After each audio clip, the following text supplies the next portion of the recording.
Y'all please stand for the Pledge of Allegiance.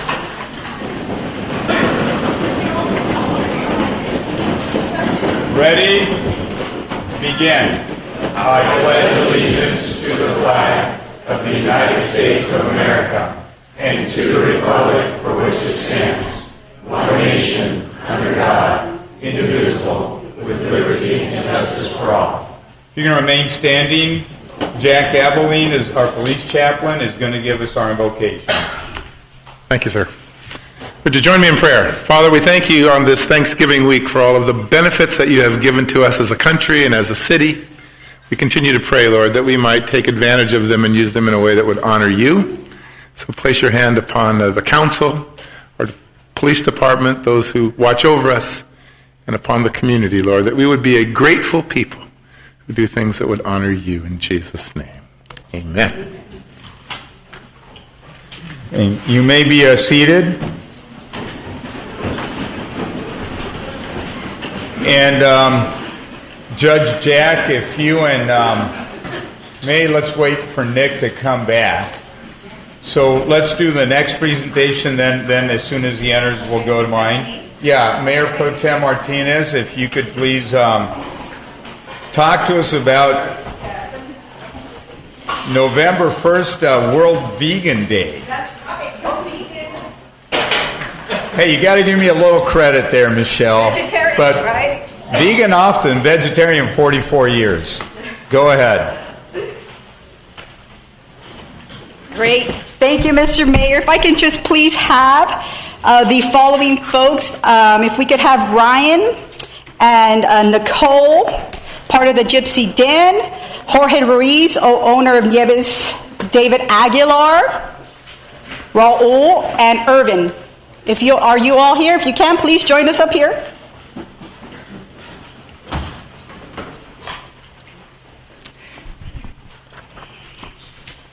And here comes Mr. Nicholas. So as they arrive, and as our mayor said, and honestly, when I got on this city council 12 years ago, and I knew our mayor was a vegetarian, and I knew Councilman Solorio was a vegetarian. I had been a vegetarian myself prior to getting on the council, and ended up eating chicken, because everywhere you went, there was a chicken dinner as an elected official, and so it was quite interesting. And so I started eating chicken during my tenure, and about a year and 8 months ago, I became a vegan. And I will tell you that as we celebrated World Vegan Day at the beginning of November, I never imagined that in this city, as I see these amazing young people, that there would be such a huge following in wanting to eat healthier options. One, also protect the environment and be very socially conscious.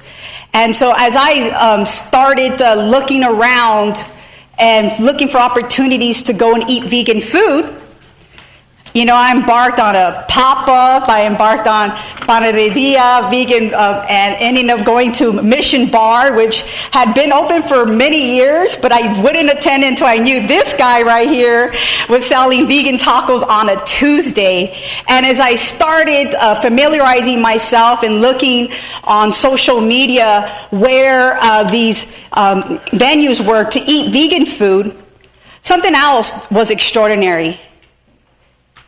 That there's a community of folks that have come together. So whether it's on a Sunday at a pop-up with David, and you have people not just from Santa Ana eating at that pop-up, but you have people coming from all over Southern California to Santa Ana on a Sunday to eat vegan food.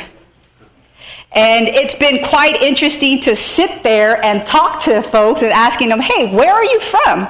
Oh, well, I'm from San Clemente, or I'm from Los Angeles, I'm from Long Beach, I'm from San Diego, on and so forth. And so it's been really amazing to see this movement here in this city. So I wanted just to talk about my journey, but I wanted to introduce you to these amazing young folks who are from this great city of Santa Ana.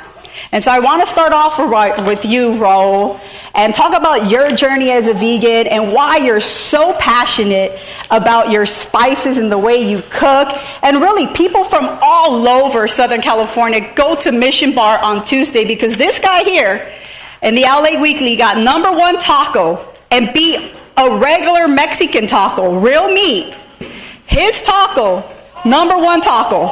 So people come all over to come on Tuesdays at Mission Bar on Main to visit this young man and have some of his amazing tacos. So Raul, please. Well, thank you very much. Like she said, born and raised in this city, at Mercy Hospital. I think now it's Coastal Community. Yes. When I was growing up, basically seeing diabetes and heart disease all around us, it made me go vegetarian.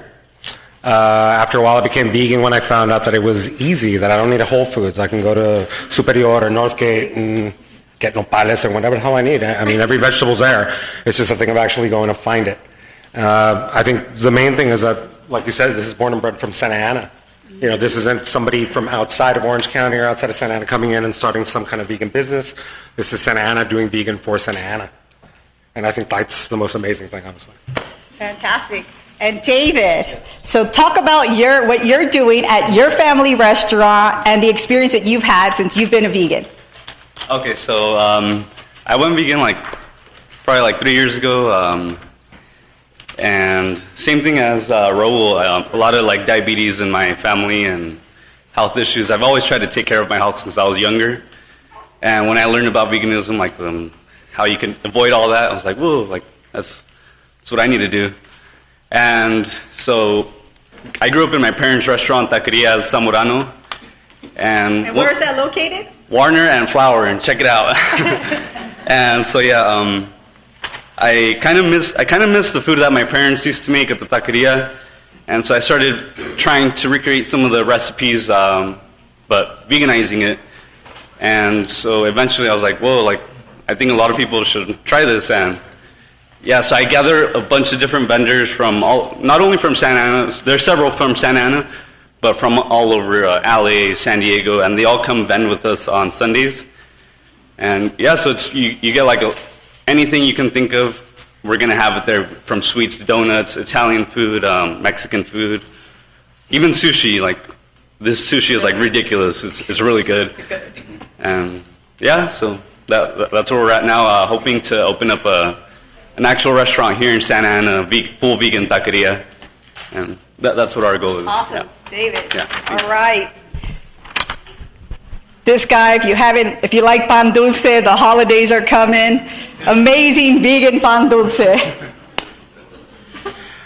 So my name's Reverend Lopez, and I went vegan about 3 years ago. And the same thing, there wasn't no vegan pan dulce options here in Orange County at all. And like David, growing up in the industry with my parents, they had businesses, they had bakeries. I kind of knew the basics of making bread. So then I started exploring vegan options of how to replace eggs. Milk was pretty easy, just any nut milk can replace regular milk. And we started working on recipes, me and my family, and we eventually came up with the basic concept of coming up with a vegan concha. And then after that, we just started making a whole bunch of vegan pan dulce. And it's been 1 year that we've had... And where are you guys located? We're on Bristol and Civic Center. And it's just been incredible. And we're hoping to open a second location soon.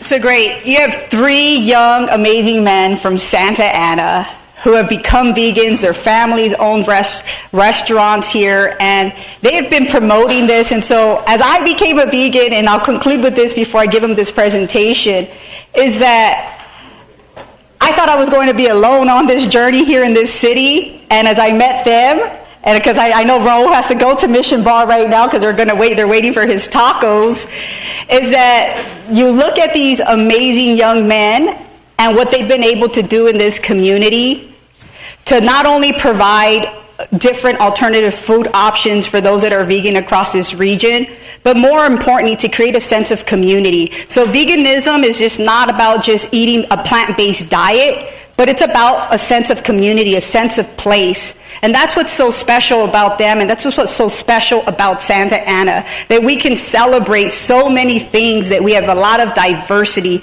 And so I want to thank you, I want to thank your families for continuing to accept you all for who you are and allowing you to grow and grow your own businesses. And so with that, I have some certificates of recognition. And we know that the Gypsy did and is not here, but today for lunch I had an amazing beet hamburger. It was delicious.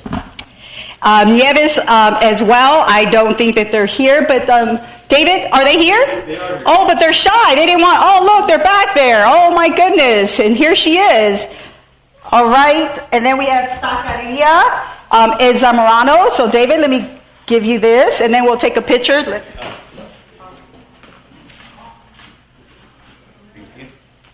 And then, of course, Taqueria Venganza.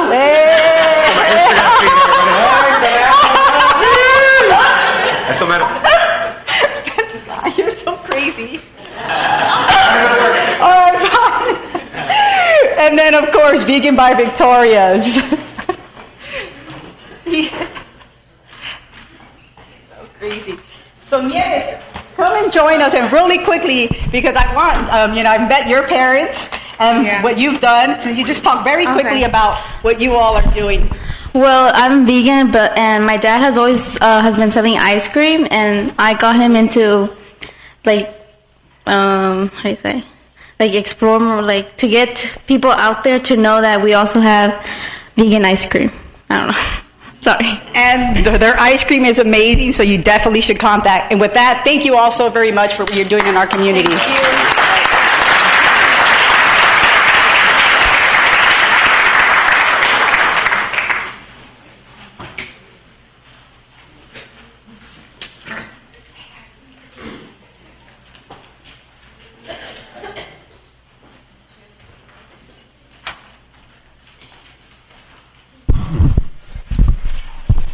If I could have the honor and privilege of requesting that Dr. Henry Nicholas III please join me, Judge Jack Mandel, and Rosa Diaz sitting behind them. If you could all three please join me at this time.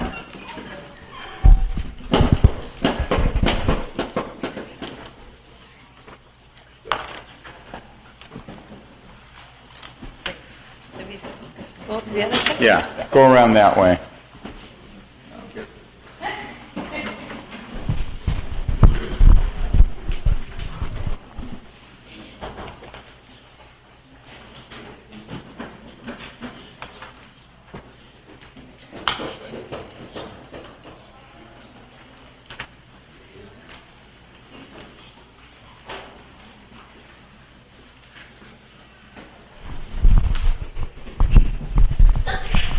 As Judge Jack approaches and joins us, let me just tell you why I believe this presentation is so amazing and so incredibly important.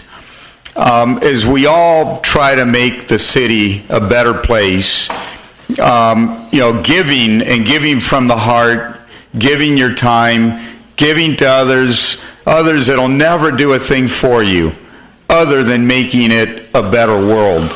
And that's what the folks standing behind me have done for a long, long time. It started with Judge Jack, and they'll speak here in a moment, but it started with him when he was at Santa Ana High School. After being a Superior Court judge here in Santa Ana, he'd go over to the high school in the library and inspire kids, inspire them to reach for more, inspire them to do more for themselves and for their families. And, under very, very, very difficult circumstances. And, folks like Rosa Diaz, who's right behind Judge Jack, she was once upon a time a student at Santa Ana High that, was struggling and trying to figure things out. And he inspired her to do more and to become more and to give more. And then directly behind me, the tallest person standing up here, Dr. Henry Nicholas III. I think we should build a statue or something, because You know, you all have cell phones and they have Wi-Fi. He invented that. You all have laptops and they have chips in the laptops that make them be able to talk to the internet. He and his company invented that. You know, there are people, moments in time, tipping points when a lot of forces converge and something different happens. And when that happens, the world becomes a better place.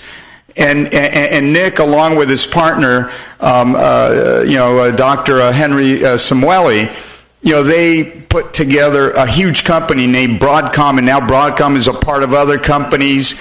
And Nick could have stopped there, but he didn't. And part of what he did was he decided he was going to create, with Judge Jack, these Nicholas Academic Centers. And kids throughout our city. And in a moment, I want him to tell you the success rate because it is absolutely off the charts. But kids throughout the city that go to these centers all of a sudden get placed in like this magical tube. I'm not even going to use these notes. In a magical tube, and they get beamed up. You know, Star Trek and Beam Me Up, Scotty? That's what these guys do. They take kids in our schools and they beam them up. And they go special places. I know, you know, Jose Solario was telling me earlier about, I'm so proud of his, his son that now is at Stanford. And I think in part he's at Stanford because of the Nicholas Academic Centers. You know, they work with the kids after school. They become part of the family. They help them with their homework. They help them with their applications. They help them with the interviews, and they beam them up. And they beam them up around the whole United States. And their numbers and the statistics are, I'll read you one, and then I'm going to turn this over. But you know, they have 100%, not 99.99. They have 100% of the graduates from these centers enroll in post-secondary schools. The average is like 68%. So if any of our children here in the city are fortunate enough to become part of the NAC family, it's magic that happens there. It's truly magic. And now those students are coming back. Guess what? Rosa Diaz, right here besides Judge Jack, she's a graduate of the NAC. And she's now come back. And she's running the NAC, and she's helping hundreds and hundreds and hundreds of kids. I just hope she never runs for mayor, but because she's very, very popular. You should have seen as we were there last night at the Thanksgiving dinner, hundreds and hundreds and hundreds of folks thanking God, thanking each other, you know, thanking the NAC for changing their lives. And so I think maybe we go with Judge Jack first, and then Rosa, and then I want Nick to speak. A few words, please. This is fine.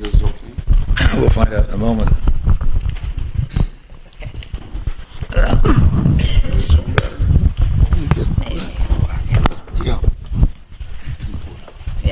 Okay.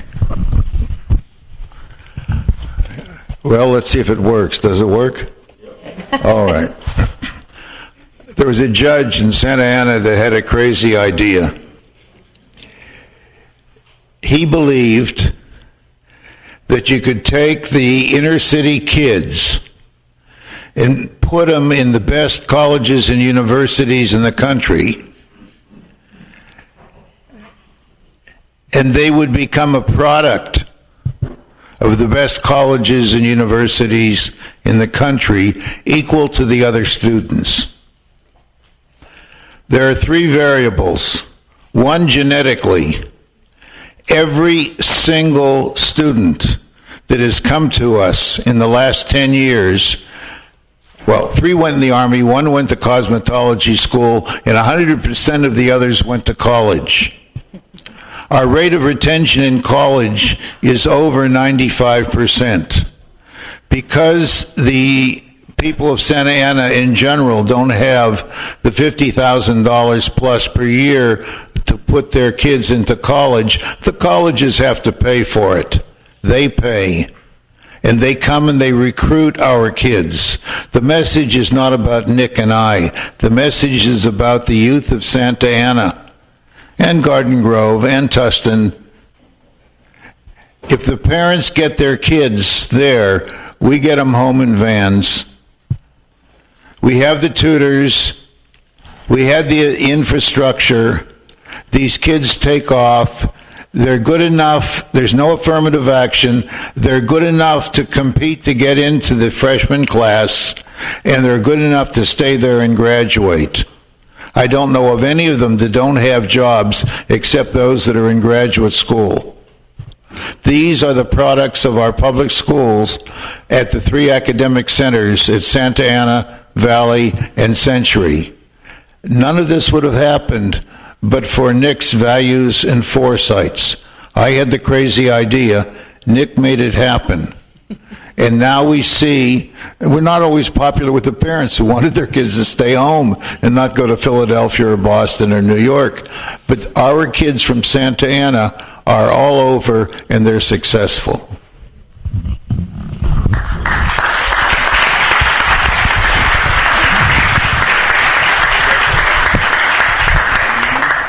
Hi, everybody. My name is Rosa Diaz, and I'm the Executive Director of the Nicholas Academic Centers. Thank you to all the council members, Mayor Pulido, for the wonderful recognition. We really appreciate it.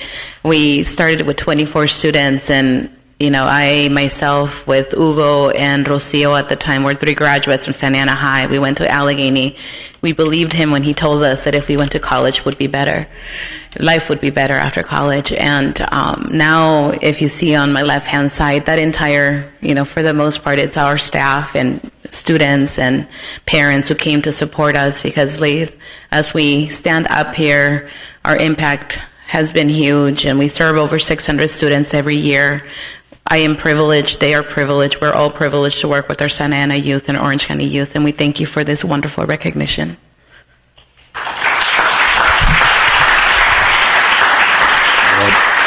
First, very much want to thank Miguel and the council members. It's such a pleasure to really to help the community in this way, because it's just, you make it effortless, and just as far as anything that we needed, as far as red tape, the fact that we have actually land on the schools and all the liability stuff is taken care of. I mean, it's really been a tremendous help to us, and just this is just such a tremendous community. It's great to have a part in helping some of these kids fulfill their destiny, because really that's what it is. I mean, it's been tragic to see kids that just because they're disadvantaged, that doesn't mean that they're not capable. They didn't end up that way because they don't have the capability. It's because they came from a culture and they just needed a leg up. And what's amazing, our hypothesis is true. So I think the most impressive statistic, everyone talks about affirmative action, and I think there should be preferences letting kids into college, but there are no preferences as far as the grades you get. There's no preferences as far as graduation.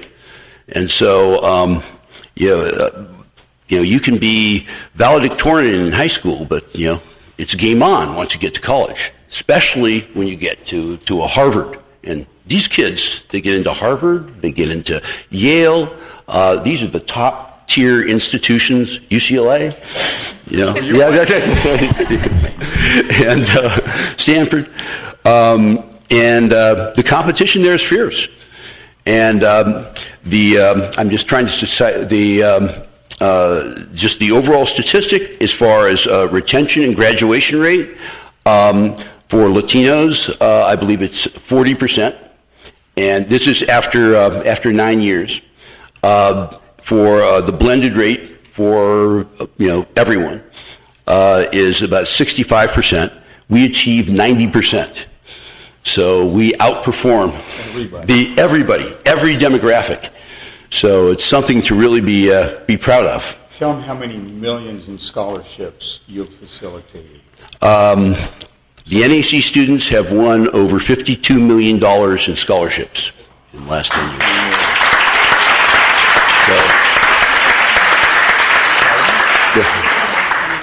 So, you know, because being disadvantaged is actually an advantage because the work ethic and, and the ambition and just need to leg up, so.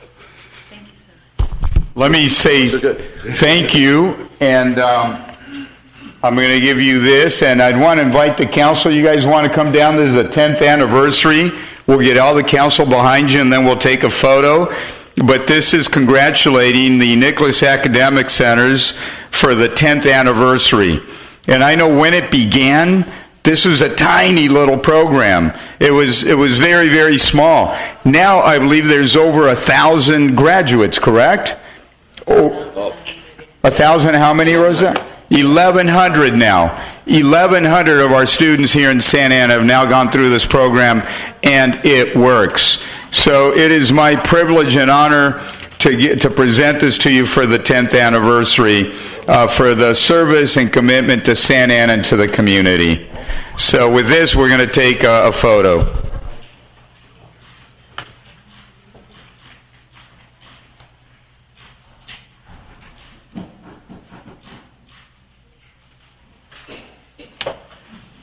All right, thank you very much, and onward.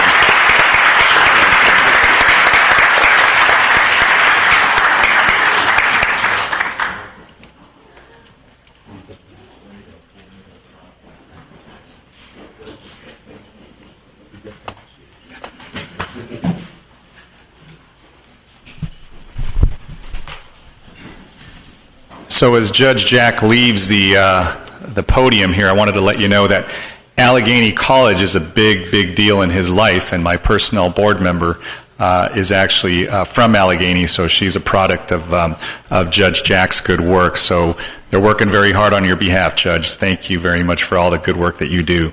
If I could have Mike Wolk, the manager of Austin Hardwoods, come up and join me. So who hasn't heard of Black Friday? Anybody haven't heard of that? How about Small Business Saturday? Everybody heard of that? Well, look, we're going to try to blend that and put that in your mind, even though everybody's gearing up and everybody talks about Friday and how there's sales and things are going on and people are shopping and they're trying to digest their turkey and trying to wake up and do something. But I have the privilege of recognizing something that's very important, not just across the country, but especially here in Santa Ana and towns like ours. It's recognizing Small Business Saturday, which is the Saturday following Thanksgiving, which follows Black Friday, which follows Thanksgiving as well. And this is a day that we can support our local businesses by doing our shopping locally. We don't, advocate for not going to big stores, but if you realize that those small shops, independent shops, are ones that generate revenue, they generate employment and jobs and work for people in our town, it's very important for cities like ours in Santa Ana, where we don't have a lot of chains and we don't have a lot of franchises. We really do try to support those independent businesses because they make our city unique, right? People who come from other places, people who come from different backgrounds, come and do business here, open up shops here, create jobs for our kids, is a very, very important thing. Right now, currently, 30.2 million small businesses in the country account for 99.9% of all the businesses nationwide. So even though we hear about these large conglomerates, large corporations, really it's these small businesses that do the heavy lifting in our country. So we just want to make sure that as a small city that supports small businesses and have many small businesses, and if you see some of our stands, people with push carts, people with small shops and pop-ups, those are micro businesses. Those are good to promote in the city. They provide services, they provide employment, and we want to make sure that we don't lose those because they make our city unique. And just a couple of stats here for you. 35% of our holiday shopping as we go through Thanksgiving and Christmas, 35% of those are going to be done at small businesses. 48% of folks who go to small businesses will be visiting those small businesses for the first time. So we really do need to promote those businesses, because many times they don't get the attention that the large chains and the large corporate shops have, and they create as many jobs. So it's important that we all support those. So we, really want you guys, when you go shopping, make that choice to go to that small shop. Make that choice to go visit that independent store, because they're owned, a lot of times they're owned by folks in our community that live here. So to the extent we can support them, it's a great way to give back. Small businesses have increased new jobs in the United States by 1.8%, almost 2% over the last year. Shopping is a way to give back, to support small local businesses that have remained beacons in our economy, even when times are uncertain. The City of Santa Ana supports local businesses that create jobs, boost our local economy, and preserve our neighborhoods. So this Saturday, November 25th, following Thanksgiving, following Black Friday, if you have some money left, which you should, go shopping on Saturday to your small shops. Go visit a small store. You'd be surprised. I stepped in one store, and this is a funny story, because I went in to go get my son's haircut over on 4th Street, right at this place called the American Barber Shop. Right next door to that is a place that is a tattoo shop. I had never been in there, but the barber shop ran out of product for my son's hair, because at his age everybody uses product and their hair sticks up very high. So they sent me next door to this tattoo shop.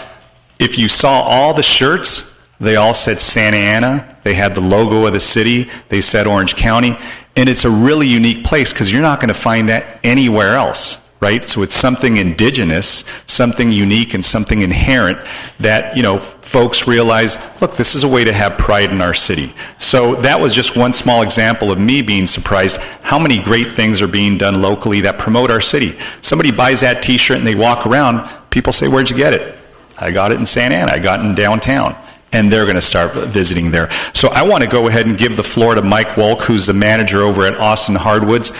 We're recognizing him because he manages and operates his shop, but he's just an example of hundreds and thousands of small businesses that we have in the city that we really implore you to support. Money spent there as a multiplier effect gets spent here in the city. People's jobs, people's salaries that they get from those get spent here. So to the extent that you all can do your share to support Small Business Saturday, we really, really do appreciate it. So Mike, let me go ahead and give you the floor and have you talk a little bit about your shop. And thank you for coming, sir. Thank you. The floor is yours. Well, thank you very much for the recognition. Austin Hardwoods first started in Santa Ana in 1981, so we're in our 37th year. Our first location was, I think it was 5th and Fairview. And then a few years later moved to a larger location on South Main, just south of Warner.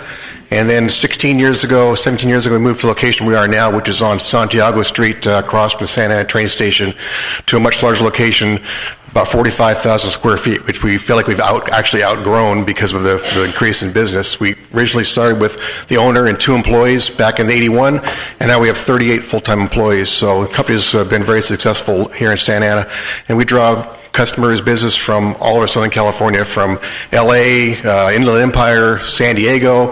We even have customers that come to us from Bishop and Las Vegas and other parts of southern United States on a regular basis. About 350 to 400 customers a day come to our store, and they're always looking for other places to go to do business in the area, so we are happy to be part of it. Let's give Mike and his team a big round of applause for doing great work.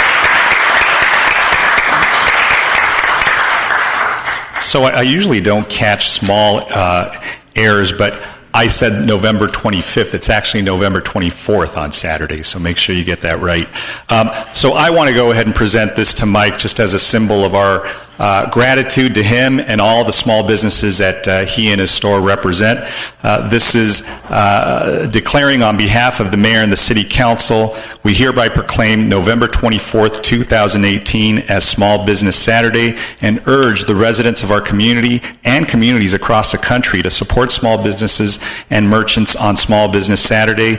and throughout the year. So don't just go on Saturday, go throughout the year. Thank you for all your support. We appreciate you shopping in town. As somebody who was on the city council, who's going to be joining the city council again, shop local, shop Santa Ana. Thank you. Mike?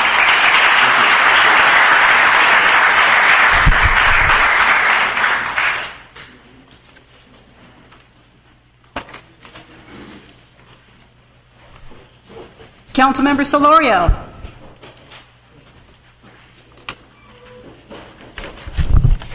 Thank you, Madam Mayor Pro Tem Martinez. I'd like to bring up all the great leaders from the Achievement Institute of Scientific Studies. Let's give them a big round of applause as they come on up. So this is a local nonprofit that's not backed by a billionaire. At least not yet. They're backed by people power and local donations, and they've stretched the dollar to really make a significant impact. We have the executive director, Debbie Wells, and then we have some board members and leaders with the group. Trustee Zeke Hernandez. We also have local businessman Luis Mir, and then from part of our city family, Cheryl Everly. So welcome all. The Achievement Institute, as you might know or not know, guides high achieving, economically disadvantaged Orange County high school students in pursuing a career in the STEM fields. That's science, technology, engineering, and math. They are a charitable foundation. They open opportunities for local Santa Ana youth and surrounding other youth from Orange County to acquire extracurricular training and to interface with career professionals in the STEM field with a lot of Saturday sessions, multi-hour sessions. They also equip the students with laptops and scientific robes and great mentorship and many other things. They have volunteers and supporting partners that collaborate also with institutions of higher learning and business professionals to help produce this next generation of America's workforce. And they really do a great job in bridging, these educational scholars with STEM professionals, and for these youth that are in it, it's a 2-year program. So it's not a 1 weekend thing or a 1-year thing. They're in this program for 2 years at a critical point in their high school career, and that also, in addition to helping with their academics, helps them build character, leadership, connection, and teamwork. You probably have seen them here at the City Council before, but I brought them back because they just opened their first official office. So they've actually been doing a lot of great work for many years, out of individuals' homes, at Starbucks, at different community centers. They also, by the way, again, don't have a billionaire that directly supports them, but they do have a very special support as well in Paul Reardon, who's a Kiwani, long-term Kiwani, I've known for many years, also known as El Jefe, and I know, sometimes his health and other circumstances don't allow him to come, but he's here in spirit. Is he here? No. Okay, but he's here in spirit, and we love him, we honor him, but it's with the leadership of the individuals back here that on behalf of our mayor and city council, we recognize them for all their great work and the inauguration of their first office. Let's give them a big round of applause. And if we could have maybe Debbie or somebody from the board come on up. You've been nominated, Trustee Hernandez. Thank you. My name is Zeke Hernandez. I'm chairman of the board of directors for AISS, Achievement Institute for Scientific Studies. And on behalf of the board, we want to thank the City of Santa Ana for this recognition. It's not only just a recognition of the board members and staff, but it's a recognition that there are many students within the Santa Ana Unified School District and also the adjacent school districts, Orange and Garden Grove and Anaheim and Irvine as well, that when they look at their career, when they trying to decide what college that they want to go to, some students are looking at the STEM fields, the areas of STEM, science, technology, engineering, and mathematics. And of course, there are other folks that want to throw in an A in there, make it STEAM, which brings in the arts. But we have a number of students from Santa Ana Unified School District, and Debbie will touch on this in a couple of minutes, that we interview and we bring them into the AISS program. It's a 2-year program. As they come into our program, we provide a stipend, we provide a laptop, we provide the environment also in terms of study trips, etc. And Debbie and her staff are the ones that work well with the students on an everyday basis during the summer month, from Monday through Friday, and then during the school year, they get together 1 or 2 Saturdays a month. But I'm going to introduce. I cannot. This young lady came to us, and she's a Jew. She was an angel from heaven. So let me introduce our executive director, Debbie Wells, to say a couple words. Hey. Debbie. Thank you. As everybody has said, and first, thank you to the city and definitely to you, Mr. Jose Solorio. Our program, we work with kids who have a dream, because we have a lot of kids, they're high achieving, they have purpose. They might not have the money to go to the best schools, but we teach them that's not what's important.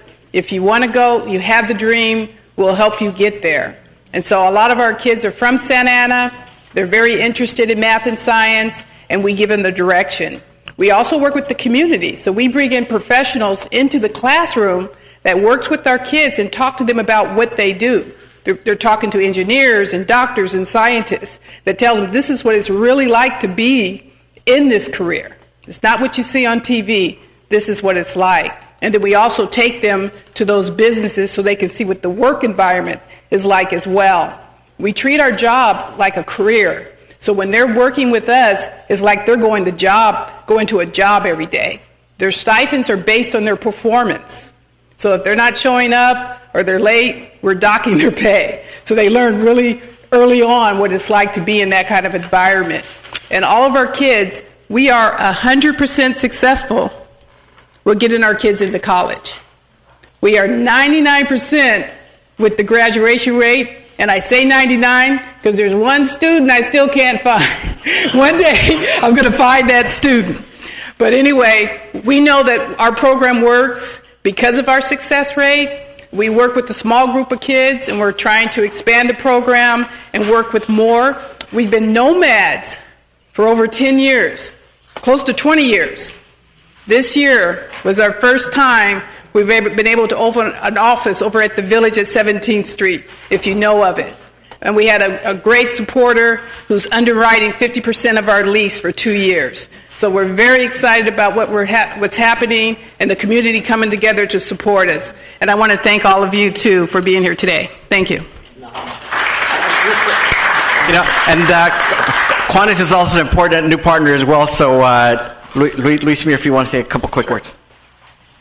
Well, I've been a board member for about 2.5 years, and these kids, every time that I talk to them, they really, really impress me. You're talking to kids at about 4.0, 4.5 and stuff like that, and I recently just saw when they had the film festival here in Santa Ana, Stand and Deliver, and these kids are definitely those Stand and Deliver kids. They know where they want to go. They just need the right connection, the right pushing, the right buttons to be pressed for them to succeed. So these kids are definitely making strides in the STEM program. That's excellent.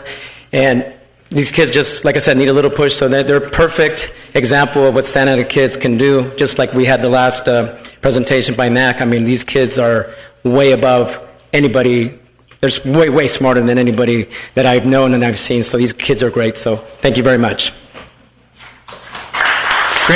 Great group, and Cheryl, again, who's part of the city family, joined their board, I think, just today. So congratulations, and again, on behalf of the mayor and city council, thank you for your great work with the kids, and thank you for opening up an office. You're at 17th Street at the Village. Thank you. Congratulations. Thank you.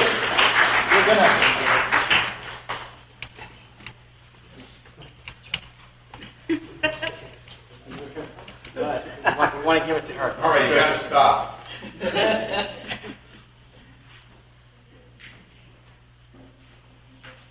Good job. Thank you very much. Thank you, Z. Take care, man. Congratulations.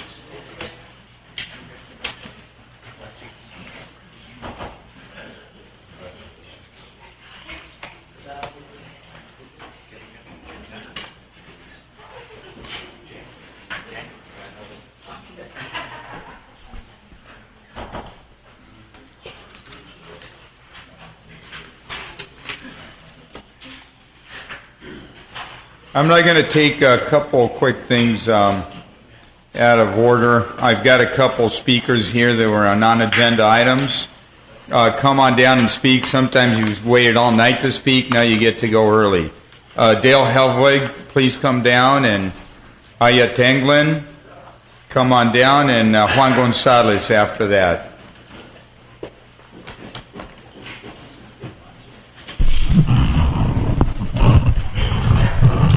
Well, thank you. Happy Thanksgiving to everybody. Mayor, council members, this is originally addressed to Mr. Godinez. I'll send the email out to Mr. Godinez, but what I wanted to say was the Planning Commission meeting on Monday is going to hear 2525 project. And it's amazing to me that this project is going to be heard on Monday after 10 days of looking at the final EIR. And I actually have a copy I'll hold up after I get done here. It's this thick. It's over 1,000 pages. I can't imagine the Planning Commission being able to review this document. We talk about transparency in the process, and we just don't see it. We learned that the developer requested and was granted an agenda item back on October 22nd to expedite the hearing of the project for November 5th. We had over 70 people show up for that meeting. We opposed it. The Planning Commission did not approve the special agenda item. And it was amazing to me that just because the developer asked for it, the city granted him that wish. We've asked that this meeting, this hearing on Monday be delayed, and I think it's going to deaf ears. People are out for the holidays. We'll have a lot of people that are traveling over the weekend. They won't be able to meet the Monday meeting, and it's just unfortunate that we're going to be pushing this for reasons that we think we know, and it doesn't make any sense. The project is not ready to be heard by the Planning Commission. There are serious holes in it. They don't even know which access they're going to use for the project. They don't know how to get in and out of the project. A month ago, they shot down the Starbucks agenda item because they wanted a left turn lane signal. You know, I don't see how this project is going to work at this point in time with all the deficiencies that it has in the project. So again, I'll send the letter out to Mr. Godinez. There he is. In fact, I'll just give him the copy right now, and you guys will get a copy as well.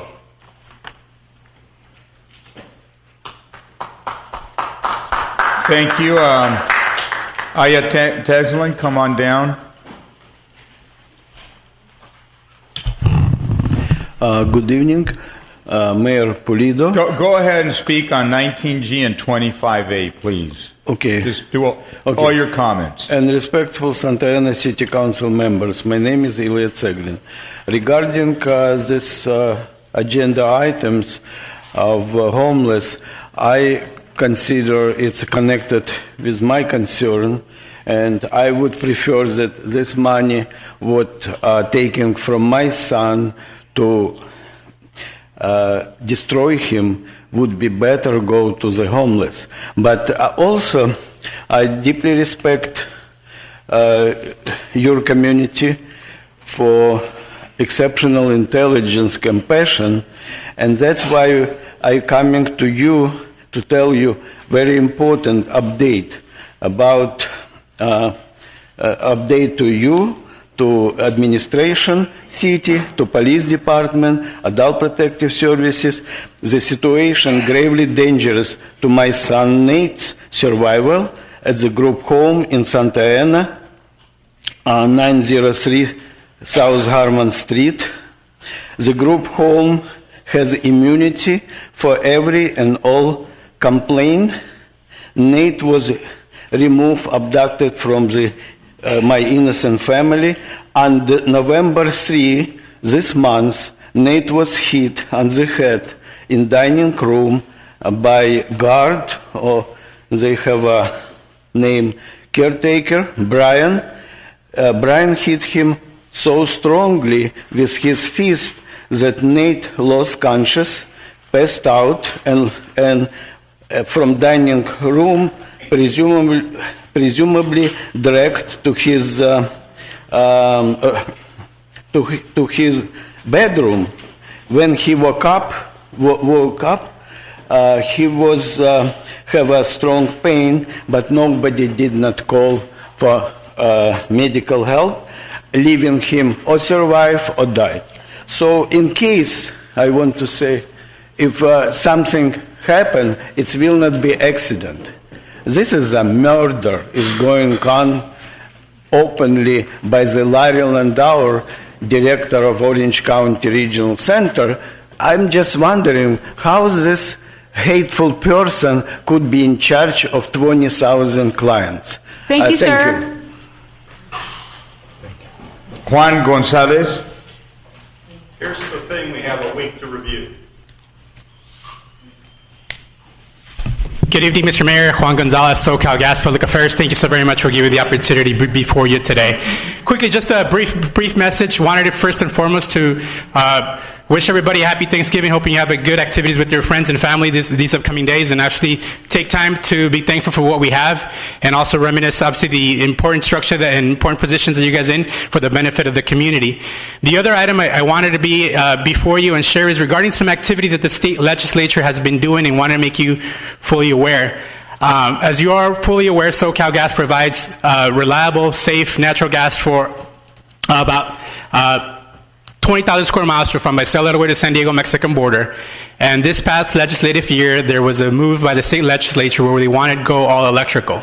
There were two pieces of legislation that they were looking to pass. Unfortunately, they didn't move forward, but essentially required that any new building by 2022 would be all electrical, and they would force all buildings in the state of California to be retrofitted by 2030.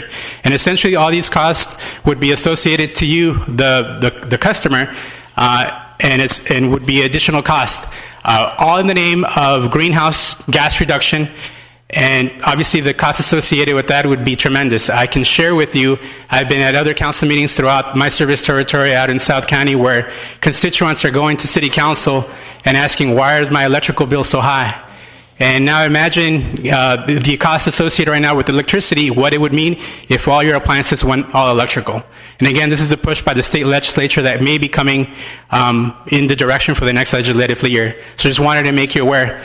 Let me be very clear, SoCal Gas in no way, shape, or form is against electrification, but it should be a matter that the resident, the constituent, the consumer should have that choice, and that's something that should be pushed by the state legislature.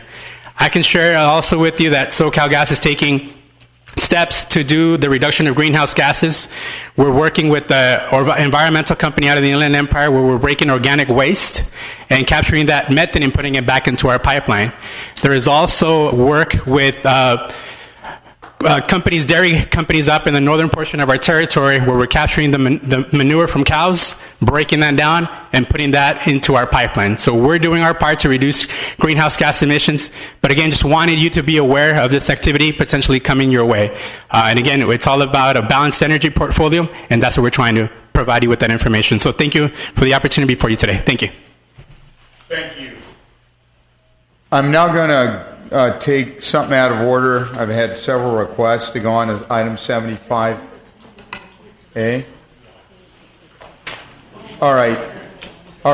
Let me shift gears for a moment then. Hold that.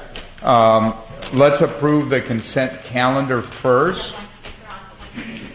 All right. Let's hear item 28, Chris Schmidt, and then we'll go to the consent calendar. Chris, come on down.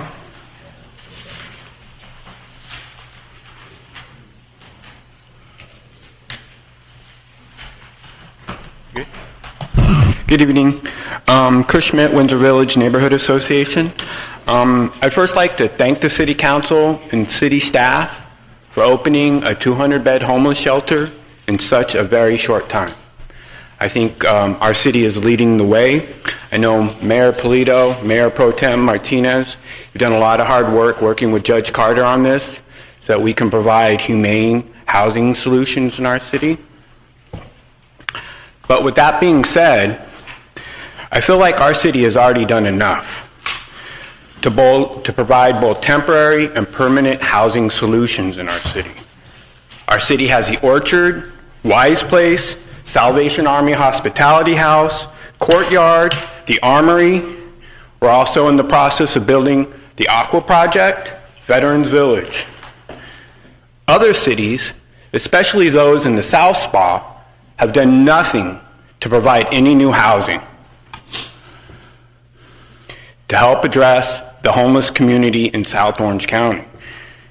As a reminder, the Courtyard, temporary, 200 beds. It's been there for over 2 years now, 400 plus beds. You now have an agenda item before you. They're going to relocate it to another location in our city, 600 beds. Meanwhile, I hear like cities like Huntington Beach, who agreed in court to open 60 new beds, is having difficulty. Tustin residents already protesting the 50-bed shelter. The 2 new elected city council members publicly stated they will fight the new 50-bed shelter in Tustin. What I'm trying to understand is why I have to continually come down to our city council and remind our city that we have an occupancy standard under our SB2 zoning that says we only allow a maximum of 200 beds per shelter location. I strongly oppose the city of Santa Ana agreeing to open a 600-bed permanent housing shelter for the homeless in our city when other Orange County cities have not stepped up. Thank you. If you can conclude, please. Yeah, real quick. I think our city has done enough already. Other Orange County cities have to step up. And with that, have a happy Thanksgiving. Thank you. With that, I now want to go on to the consent calendar. And Madam City Attorney, what was that item on cannabis that I want to abstain on? That would be the proposed, I'm sorry. Later? So it's not... It's not yet, no. All right. It's an ordinance. Thank you. So with that, are there any items? Yes, Mr. Mayor. Go ahead. I can pull 19E, 25E, and I'm a no on 25G. Any other items that council members want to pull or abstain on? Seeing none, I will entertain a motion on the balance. Move the balance. Second. Those in favor, please say aye. Aye. Aye. Those opposed, motion carries. Mayor Pro Tem, go ahead. Yes, thank you, Mr. Mayor. So item 19E, I wanted to bring to your attention, and this is the authorization to negotiate an exclusive negotiating agreement with Caribou Industries for the renovation and reuse of the YMCA property, and I know our staff is here. This item came before my committee, which is the EDBIT, that Councilman Sarmiento and Councilman Benavides sit along with me, and this is to enter into an exclusive negotiation agreement with Caribou Industries for the YMCA. So we went through a thorough process and wanted to bring this up to the council, that as we went through the process with our city staff, we made sure that we were going to make a recommendation and bring that forward towards you all up here.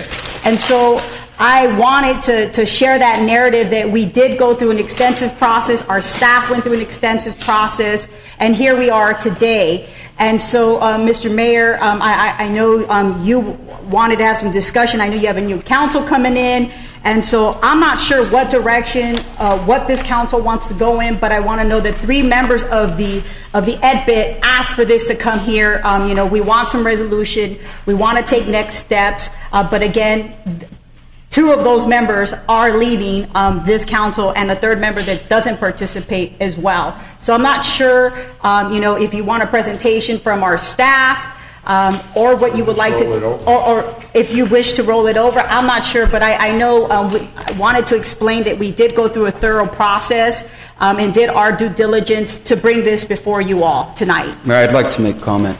Go ahead. And echo some of the comment that the Mayor Pro Tem stated with regard to an extensive conversation, looking at a variety of different projects that were presented. And I'll remind members of the council that, and of the public, this has been, I believe, at least 6 years, even prior to some of the sitting council members being here.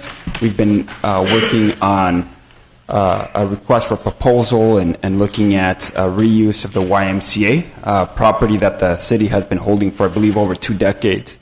After some extensive consideration, looking at a variety of different projects, the committee is making the recommendation to move forward with, as is stated there, an exclusive negotiated agreement with Caribou Industries, and that's an opportunity to go into actual negotiations and work out details.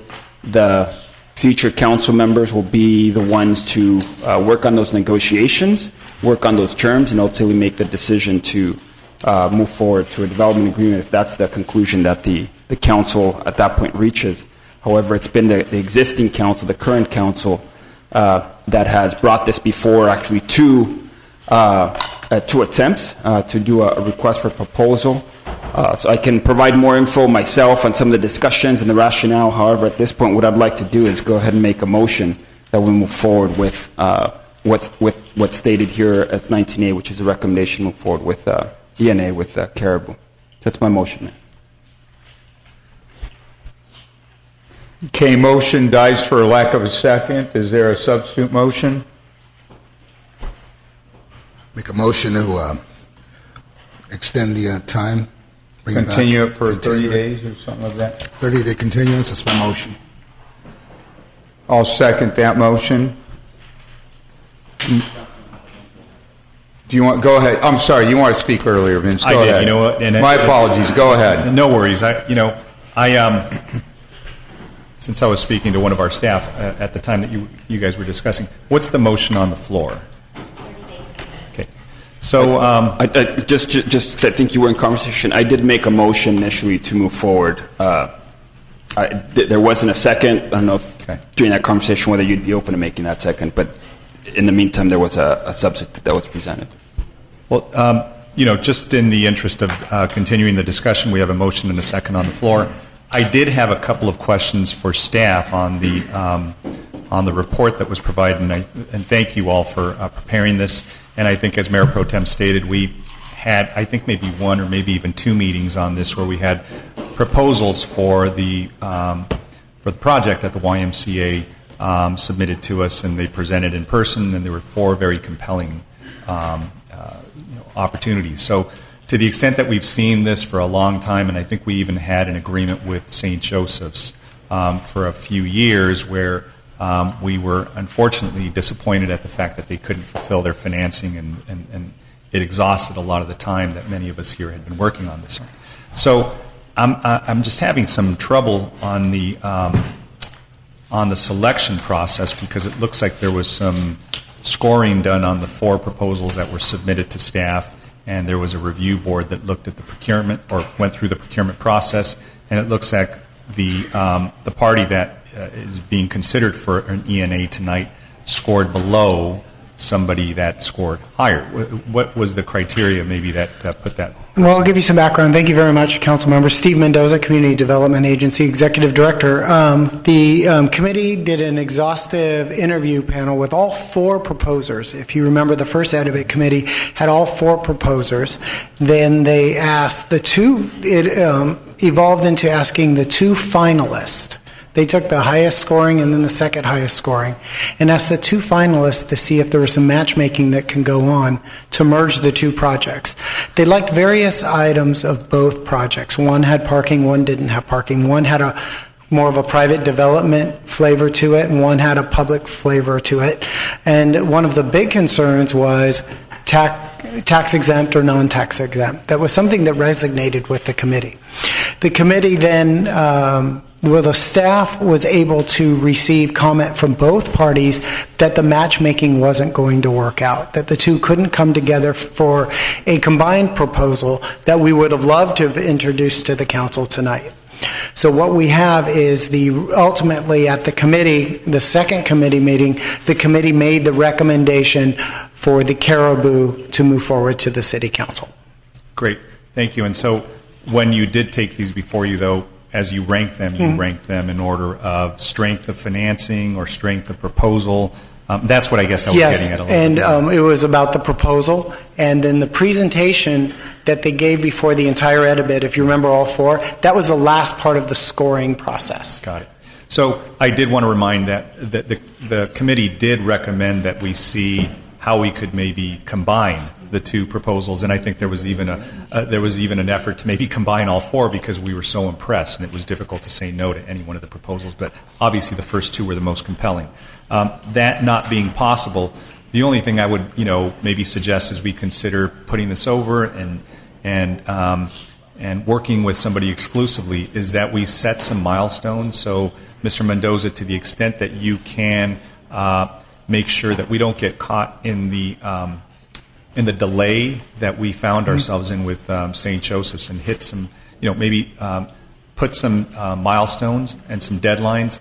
In other words, if we can't meet those, then we should try to have some notice as soon as possible so we can remove ourselves from that exclusivity, just because, if we can't meet basic financing or pro formas or showing that something could be completed, then we really don't have the luxury of time to continue on with this, especially since this has got such a long history. If this was the first time it came before us, and I'd say, we're tackling it for the first time, but it's sat unaddressed, even though it's been a priority of this council for the past 6 to 7 years. So it is an attractive nuisance.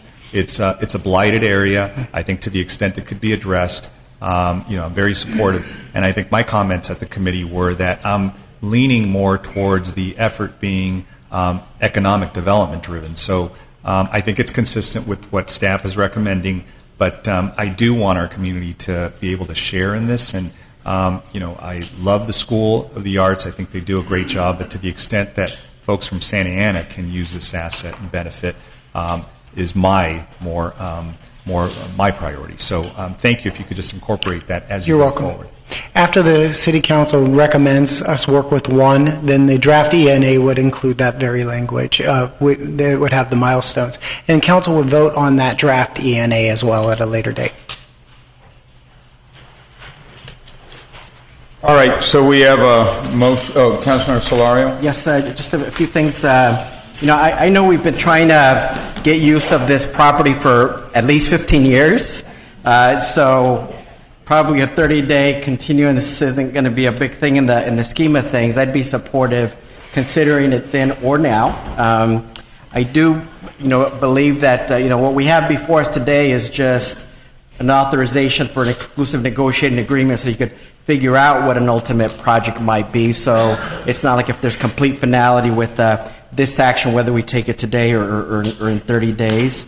I also want to say that Caribou Industries actually has a record of rehabbing a lot of older buildings. They probably have rehabbed more than anybody else, whether it be Original Mike's, the Masonic Temple, Orange County High School of the Arts, the Santora building. So I do believe that there's that capacity there, and I think, working with other groups on shared use, I'm sure he'd be open to that, and I would like to work with them as well on that. We also got to keep in mind the economic cycle. All these postponements, eventually it'll be what happened last time. We take these baby steps, and then you hit a rough economic cycle, and then it goes on pause for 10 years, which is what happens here, and I'm hoping that won't happen again. Finally, in the meantime, we'll also just have a lot of blight and homelessness around the area.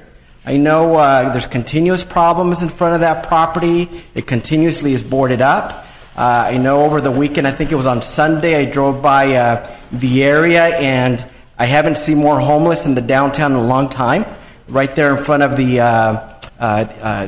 old courthouse and Santa Ana Boulevard. Taller San Jose has like 50 people on their property over the weekends. I don't know exactly what was happening. That might have been special that day, but we have many problems, and these are exacerbated in old, boarded up buildings. So for those reasons, I am anxious to move forward on a project. I do think that staff and the committee's recommendation is a good one, but if my colleagues aren't ready to take that up today, in 30 days would be fine. Mayor, a question in light of some of the comments that Councilman Solorio has made, that the timeliness, the impacts on additional delays.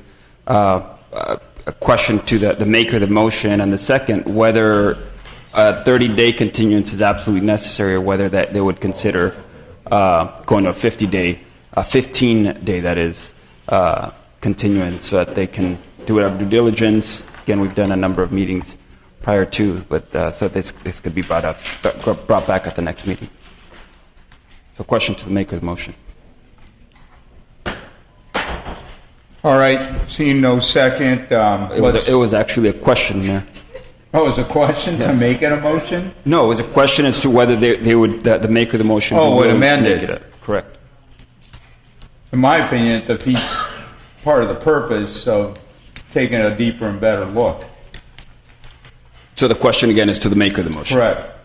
Yeah, I don't have a response. Just, I want to continue. I'm not comfortable yet.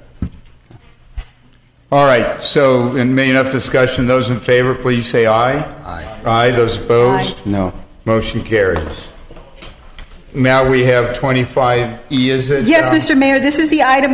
This is an item to approve agreement between the city and East Com Corporation to defer the payment of the residential development pursuant to Article Section 35-111 of the Santa Ana Municipal Code. I just wanted to make just very clear with our staff, and I read the report, that what is happening here is that we are going to defer the fees. And so I'm not sure what staff member can join me up here so they could put this on the record. And that is that we're going to defer the payment of the residential development fees subject to, I'm wanting to make it subject to any changes of our city manager, but more importantly, as we defer these fees, based on the development, when they're going to pull permits, that payment will be made. And so I just want clarity on that, and I want that on the record. I don't mind helping and deferring the fees, but I just want to make sure, because you have council members leaving, you got staff members leaving. This is not. But I just want to. Sometimes we lose track of things, and I don't want to lose track of things and then say I didn't know. So just wanting to put it on the record until the certain permit is pulled, and then it's got to be paid. Yes, Can you just define it? Define that. Yeah, the fee will be paid. Just it gets deferred to later in the process. Yes, it will be paid. Can we have a trigger point? Can we have an agreement as well. Occupancy permit? Yes, it's occupancy permit for this one. All right. Normally you pay it at permit issuance. It's deferred to the very end. So to the very end, when you get the occupancy. Correct. Yeah, certificate Okay, that's the clarity that I wanted. Thank you so All right, very much. let's put that in the motion. So we're going to defer the fees. We're going to defer the fees until the occupancy permit's ready to be pulled. We will not be issuing a certificate of occupancy until the fees are paid, but they can be deferred as long as it takes until the permit is paid. I mean, the permit is about to be pulled. Certificate of occupancy, yes. Got it. Normally, it would be required before the issuance of the building permit, and due to hardship situation, they're asking for that to be deferred. I think that's a good motion. Is there a second? Second. Okay, we have several seconds. Those in favor, please say aye. Aye. Aye. Those opposed, motion carries. So the fees will be deferred until before the occupancy permit is pulled. Thank you. What's the next item? If I can have If I can have the swearing in for the two new appointees, Mr. Lawrence Klein and Patricia Limon, if you can both please come up to the front, please. Mayor, I do like to ask if you were going to take the public hearing item on the CVRA case as your next item.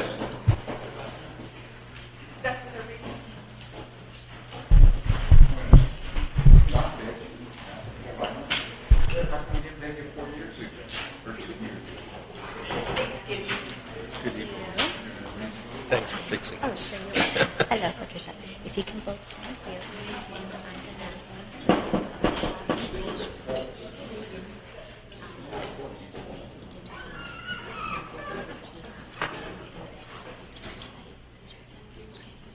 Yes.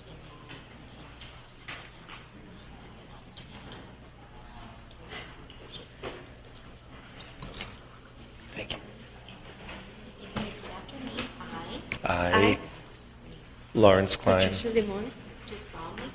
do solemnly swear to support and defend the Constitution of the United States and the Constitution of the State of California against all enemies, foreign and domestic, that I take this obligation freely. without any mental reservations or purpose of evasion, that I will well and faithfully discharge the duties which I am about to enter. Thank you.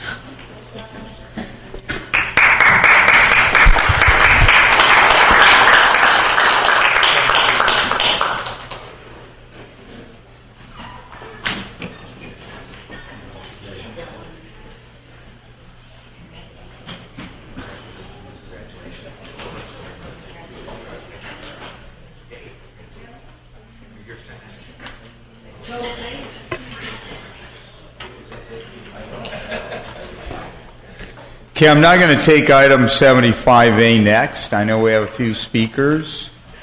So this is a public hearing, I believe.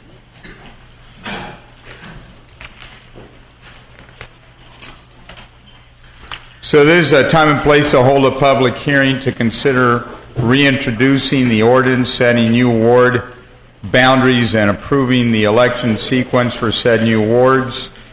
The ordinance requires another introduction because of the election sequence needs to be included as part of the first reading. So I'm now going to go open up the public hearing and hear from speakers. So if you're forward and wish to speak on this item, please come forward at this time. Zeke Hernandez, followed by Dale Helvig, followed by Alejandra Capistran. Thank you, Mayor. Members of the City Council, my name is Zeke Hernandez. I'm here as President of Santa Ana LULAC, League of United Latin American Citizens. We were founded in Santa Ana in 1946, primarily a civil rights organization. As some of you may know, that I have been involved with by-district elections for quite some time, going back to a number of years, probably maybe 40 years, and if you remember Measure C, and quite recently, LULAC, we have looked at and approached a number of cities and school districts, as well as looking at water districts in terms of going to by-district elections. We have seen a change of demographics, and we've stepped away in terms of the by-district elections when there were private interests that were looking at sending letters of demand to cities and entities, and these entities being hit by a financial burden.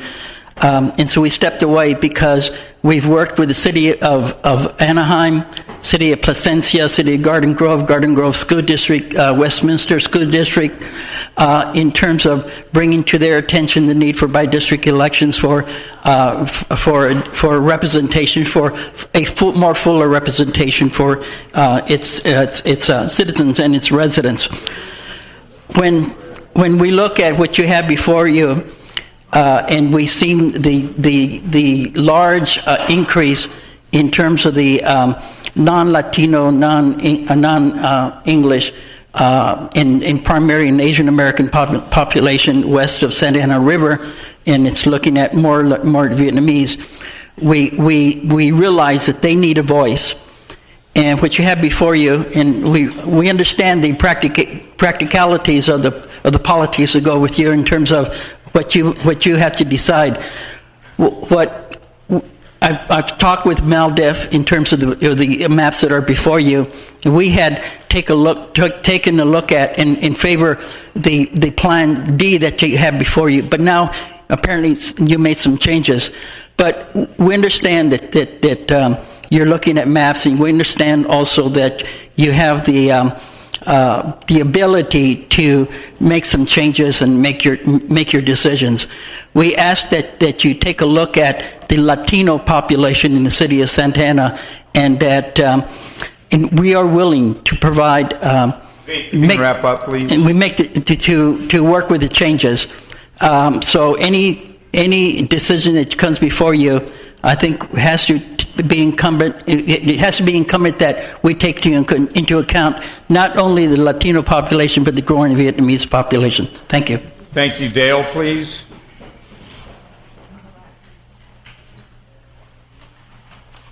Brought my ball and chain with me for Thanksgiving.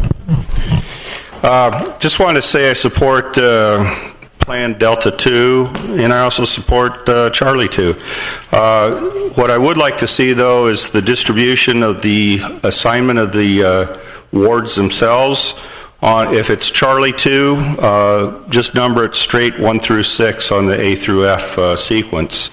I think that is a fair process for the incumbent council members, and likewise on Delta 2, I would recommend 1, 5, 6, 3, 4, 2 for the number sequence on A through F as well, for the same reason. It doesn't require them to go up for re-election in 2 years. Thanks. Thank you. Alejandra Capistran, followed by Maria Ramirez. Muy buenas noches.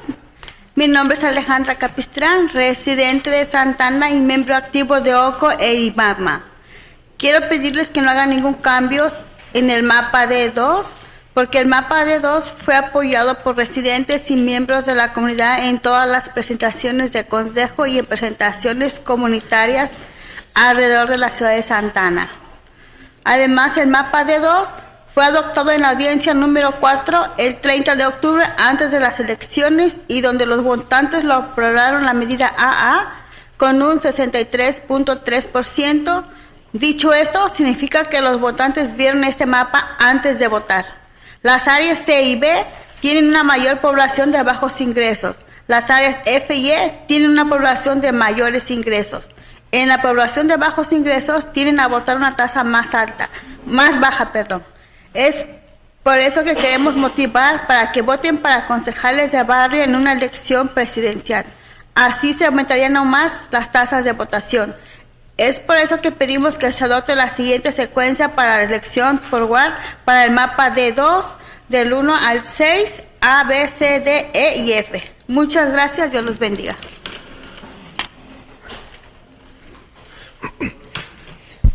My name is Alejandra Capistran, resident of Santa Ana and an active member of OCO and the Immaculate Heart. I'd like to ask you not to make any changes to map D2 because map D2 was supported by the residents and members of the community in all the presentations by the City Council and the community presentations throughout the city of Santa Ana. In addition, map D2 was adopted by the fourth meeting on October 30th before the elections, and the voters approved Measure AA with 63.3%. Having said this, means that the voters saw this map before they voted. Areas C and B have a lower income population. Areas F and E have a population with higher incomes.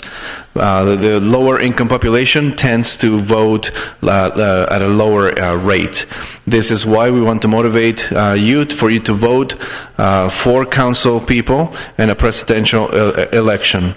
And this would increase the voting rate. This is why we like to adopt the following sequence for election for ward map D2, A through F, 1 through 6.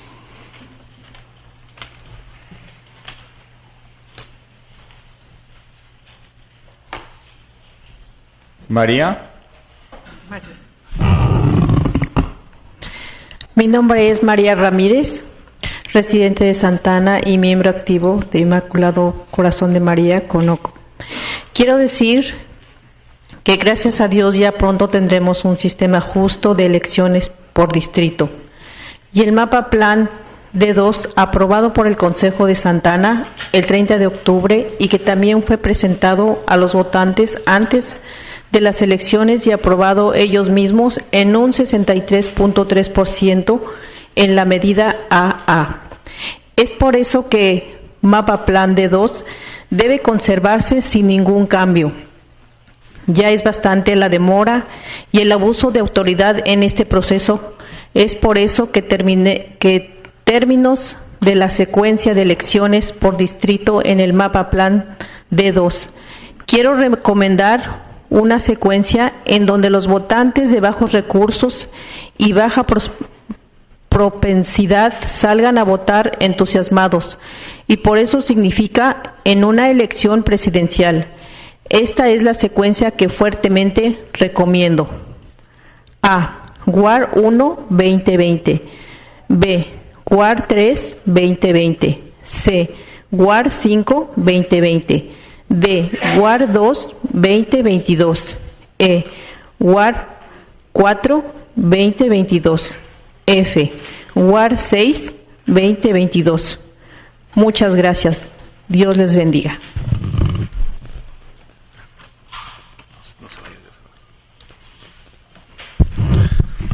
My name is Maria Ramirez, and I'm a resident of Santa Ana and an active member of OCO and Immaculate Heart. And first of all, I'd like to thank God that we will soon have a fair election system by wards. And this map, Plan D2, approved by the Santa Ana City Council on October 20th, was also presented to the voters for election and approved by them by 63.3% via Measure AA. This is why Map Plan D2 must be preserved without any changes. There's been enough delays and abuse of authority in this process. That's why, for the terms of the sequence of elections for District Map D2, I'd like to recommend a sequence where the voters of low income and low propensity can go out and vote excited, which means in the next presidential election. The sequence that I strongly recommend is this: A, Ward 1 for 2020, B, Ward 3, 2020, C, Ward 5, 2020, D, Ward 2, 2022, E, Ward 4, 2022, F, Ward 6, 2022.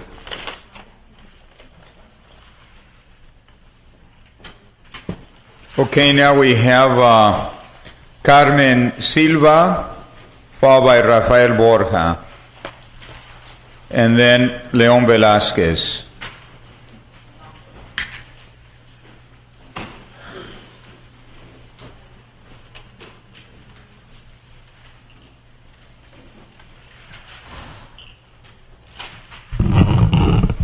Buenas noches, mi nombre es Carmen Silva, residente de Santa Ana desde más de 50 años y miembro activa de OCO.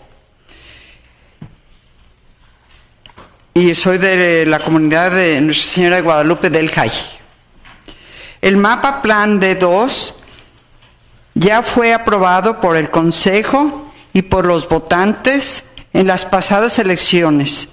Es por eso que considero que modificar el mapa del Plan D2 sería una falta de respeto para los votantes que lo miraron antes de votar en la medida AA, con un 63.3%.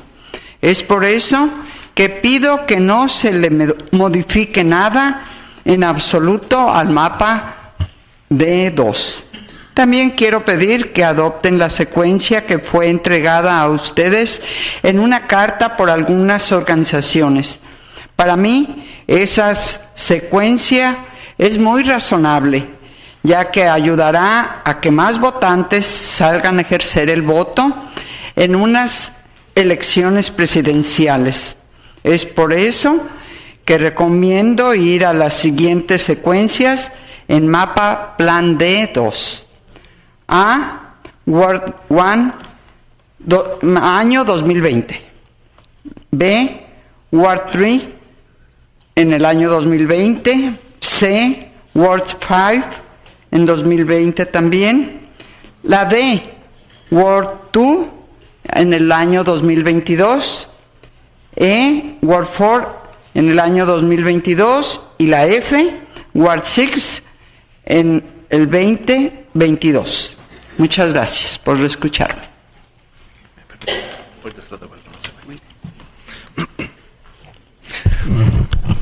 My name is Carmen Silva, and I've been a resident of Santa Ana for over 50 years and an active member of OCO and Heart of Guadalupe. And the Plan D2 that was approved by the City Council and by the voters this past election, this is why I consider that if modifying Plan D2 would be disrespectful to the voters who saw this map before voting on Measure AA by a margin of 63.3%. This is why I ask for this map D2 not to be modified at all. I also like to ask that you adopt the following sequence that was delivered to you in a letter by some organizations. For me, this is a very reasonable sequence to help more voters to go out and vote in the next presidential elections. That's why I recommend the following sequences for map D2. A, Ward 1, 2020. B, Ward 3, 2020. C, Ward 5, 2020. D, Ward 2, 2022. E, Ward 4, 2022. F, Ward 6, 2022.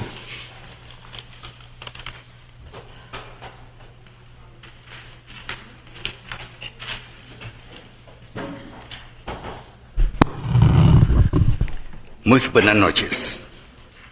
Mi nombre es Rafael Borja, residente de Santa Ana y miembro activo de OCO e Inmaculado Corazón de María. Mi comentario es que el mapa Plan D2 fue aprobado por el Consejo de Santa Ana el 30 de octubre y también presentado antes de elecciones y aprobado por los votantes en un 63.3% en la medida AA. Es por eso que quiero que mantenga intacto el mapa Plan D2. También quiero recomendar una secuencia que motivará a los votantes de bajos recursos en salir a votar, y eso significa en unas elecciones presidenciales. Es por eso que recomiendo las siguientes secuencias para el mapa Plan D2. A, Ward 1, 2020. B, Ward 3, 2020. C, Ward CF5, 2020. D, Ward 2, 2022. E, Ward 4, 2020. F, Ward 6, 2020. Como concilio de la ciudad, depende que Santa Ana tenga un futuro mejor y mejor vida. Dios les ilumine. Gracias. Aquí quiso decir 22, ¿verdad? Sí, okay. Gracias. My name is Rafael Borja, and I'm a resident of Santa Ana and an active member of OCO and the Immaculate Heart of Mary. My comment is that map D2 was approved by the City Council of Santa Ana on October 30th and also presented to the electorate and approved by the voters by 63.3% in Measure AA. This is why I like to keep intact map D2. I also like to recommend a sequence that would motivate the voters, low-income voters, to go and vote. This means also having presidential elections. I would also like to recommend the following sequence for map D2. A, Ward 1, 2020. B, Ward 3, 2020. C, Ward 5, 2020. D, Ward 2, 2022. E, Ward 4, 2022. F, Ward 6, 2022. As a City Council of Santa Ana, the city depends on Santa Ana to have a better future and a better life. May God bless you and may God illuminate you.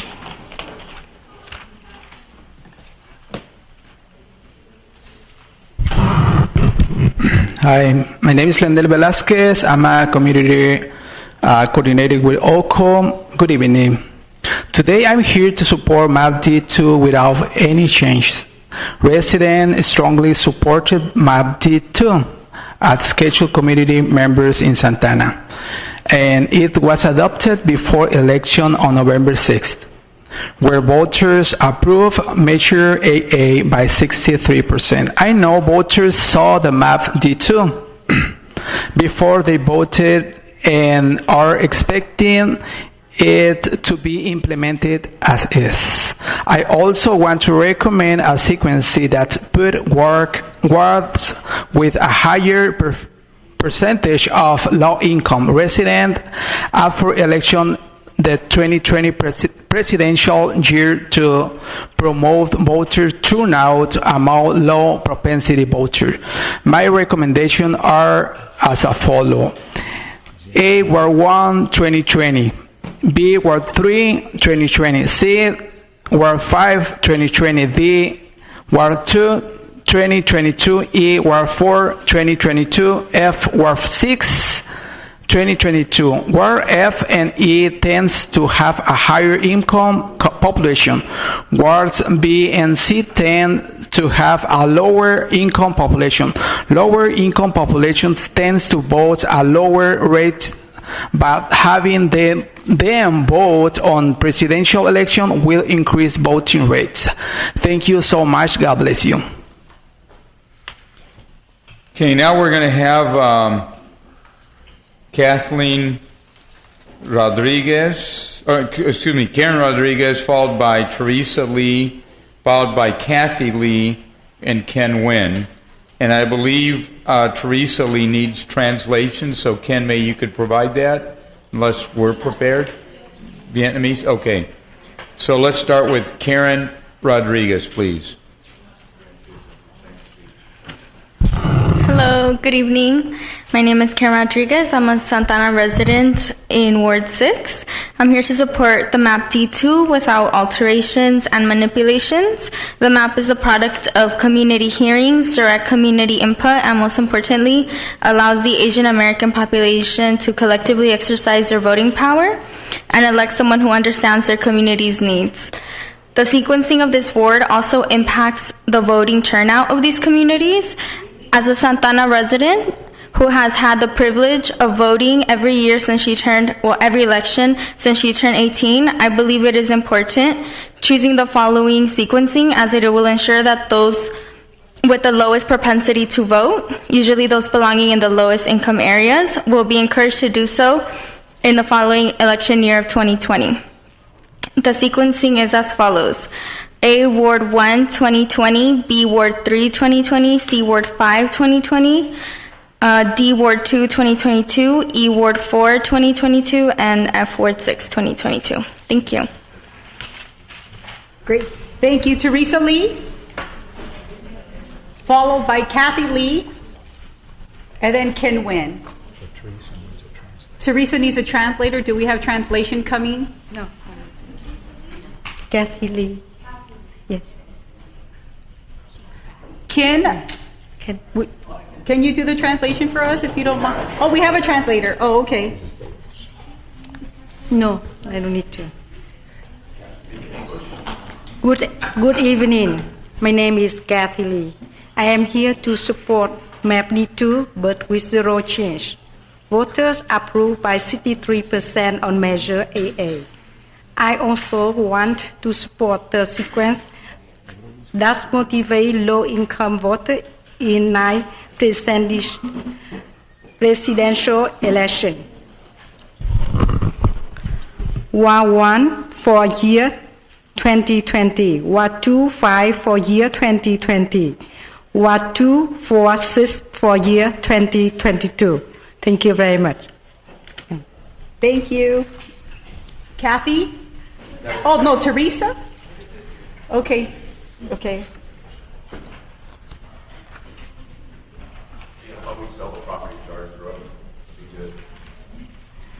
Behave yourself, Marco.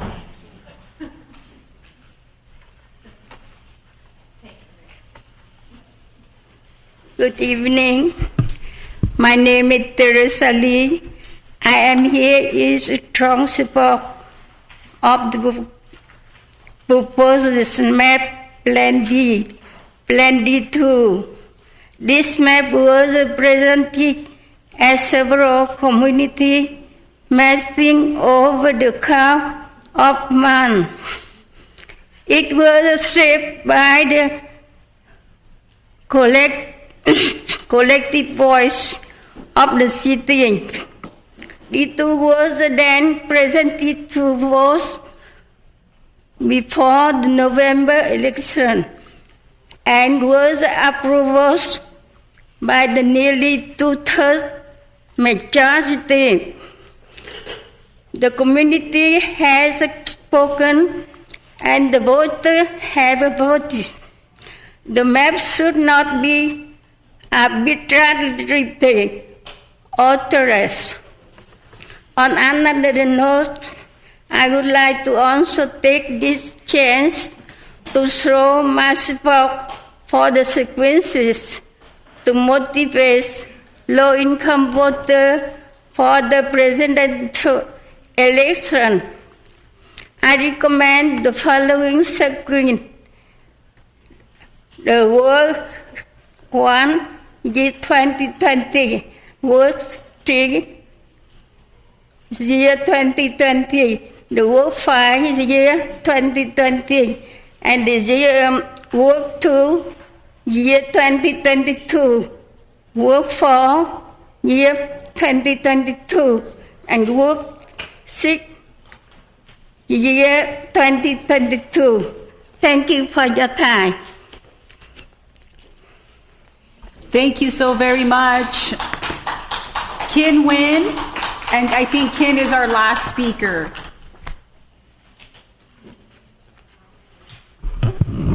Good evening. My name is Ken Nguyen. I am a proud 40 years resident of Santa Ana. I'm very, very proud to be part of the resident of Santa Ana. As you may know, I have served as the community leaders of Vietnamese community for over 40 years, as well as actively serving as the Vietnamese community liaison for the city of Santa Ana for the last 25 years. I'm here this evening. I'm a little confused because in last meeting you have met, the vote was decided on D2, and then we're voting again. Tonight I do not see the map D2 posted, only map C and D, so I'm a little confused. But again, I just want you to know that we do need our voice to be heard in the city council, and I would like to have somebody advocate for our interests in the city council, but not necessary to have a person in our own race representing us on the council. You are doing just fine. So for the matter of Vietnamese community, as a protected class in Santa Ana, I would like to point out a couple of things. The map D have the highest number of Asian American citizen voting age. They're claiming that map D have the highest number of resident Vietnamese Asian American resident, but that's absolutely incorrect. The area A and map C have 12,846 Asian CVAP, and the area A and map D2 have only 11,776 Asian CVAP, which is less than 1,000 Asian CVAP. And also, we do not want to be separate from some other speaker before claiming that the Santa Ana riverbed, it should be divided for the segregated Vietnamese community in Santa Ana. We do not want to divide it. We're going to be a part of Santa Ana. And also, some other people are claiming that map D2 will have the highest percentage of Asian American citizens of voting age. In fact, Asian American resident consists of 8% of Santa Ana population, or 24,374 residents of city. In comparing map C, that have 52.72%, and map D have only 48.31%. Also, the voting sequence is for the next city council member is not an interest to us. We don't really have any interest in that. Only interest we would like to have that the dividing the city ward map would have the largest Vietnamese voting age block population is a major interest to us. Thank you, Mr. Nguyen. Thank you. Mr.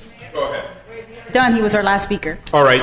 So with that, I'm going to bring it back, I believe, to city council for And Mayor, discussion, we unless also- we want to hear from the demographer for I would the say we 10th do have a time. demographer and we do have maps. I know there was But some do we need to commentary. hear them again if we don't have No. questions? No, but there was a comment that was submitted by one of your colleagues on one of the maps. If you'd like to see that shown, we'd be able to do that. If not, you can have your conversation. Do you know who requested that? I believe I made the suggestion. So, yeah, it would be great if at least the map could be brought up so I could talk through it, and then if there are questions of the Fair enough. consultant, that could happen. While that's occurring, let me say a few things. We've had a number of hearings, a number of community meetings, and there, I think, have been some broad themes, but there's also been, disagreements about what the map preferences are. I think some key themes are keeping communities of interest together, including neighborhoods, as well as there's been, talks of, some members of the community are used to certain wards, and so they like to see, some resemblance to some existing wards. So I acknowledge that although there are commonalities, there have been a lot of differences in comments and letters received, including from the Vietnamese community. I want to speak to really the issues that I raised the last time and a couple of other tweaks. Number one, I agree with Ken Nguyen in that the version of the ward focused on Asian American voters, the version that Ken Nguyen spoke about does have the highest number of Asian Americans. I think that's a positive. I also saw that in the south part of the city you had the Sandpoint neighborhood. That's a very active neighborhood that I think mistakenly was divided in half. So this map fixes that. Also, this map, unlike D, places the historic Latino, very underserved, very impoverished Santa Anita community. This places it in Ward C as opposed to the Asian American seat where they would be very disenfranchised as Latino voters that have historically been there and underserved for a long time.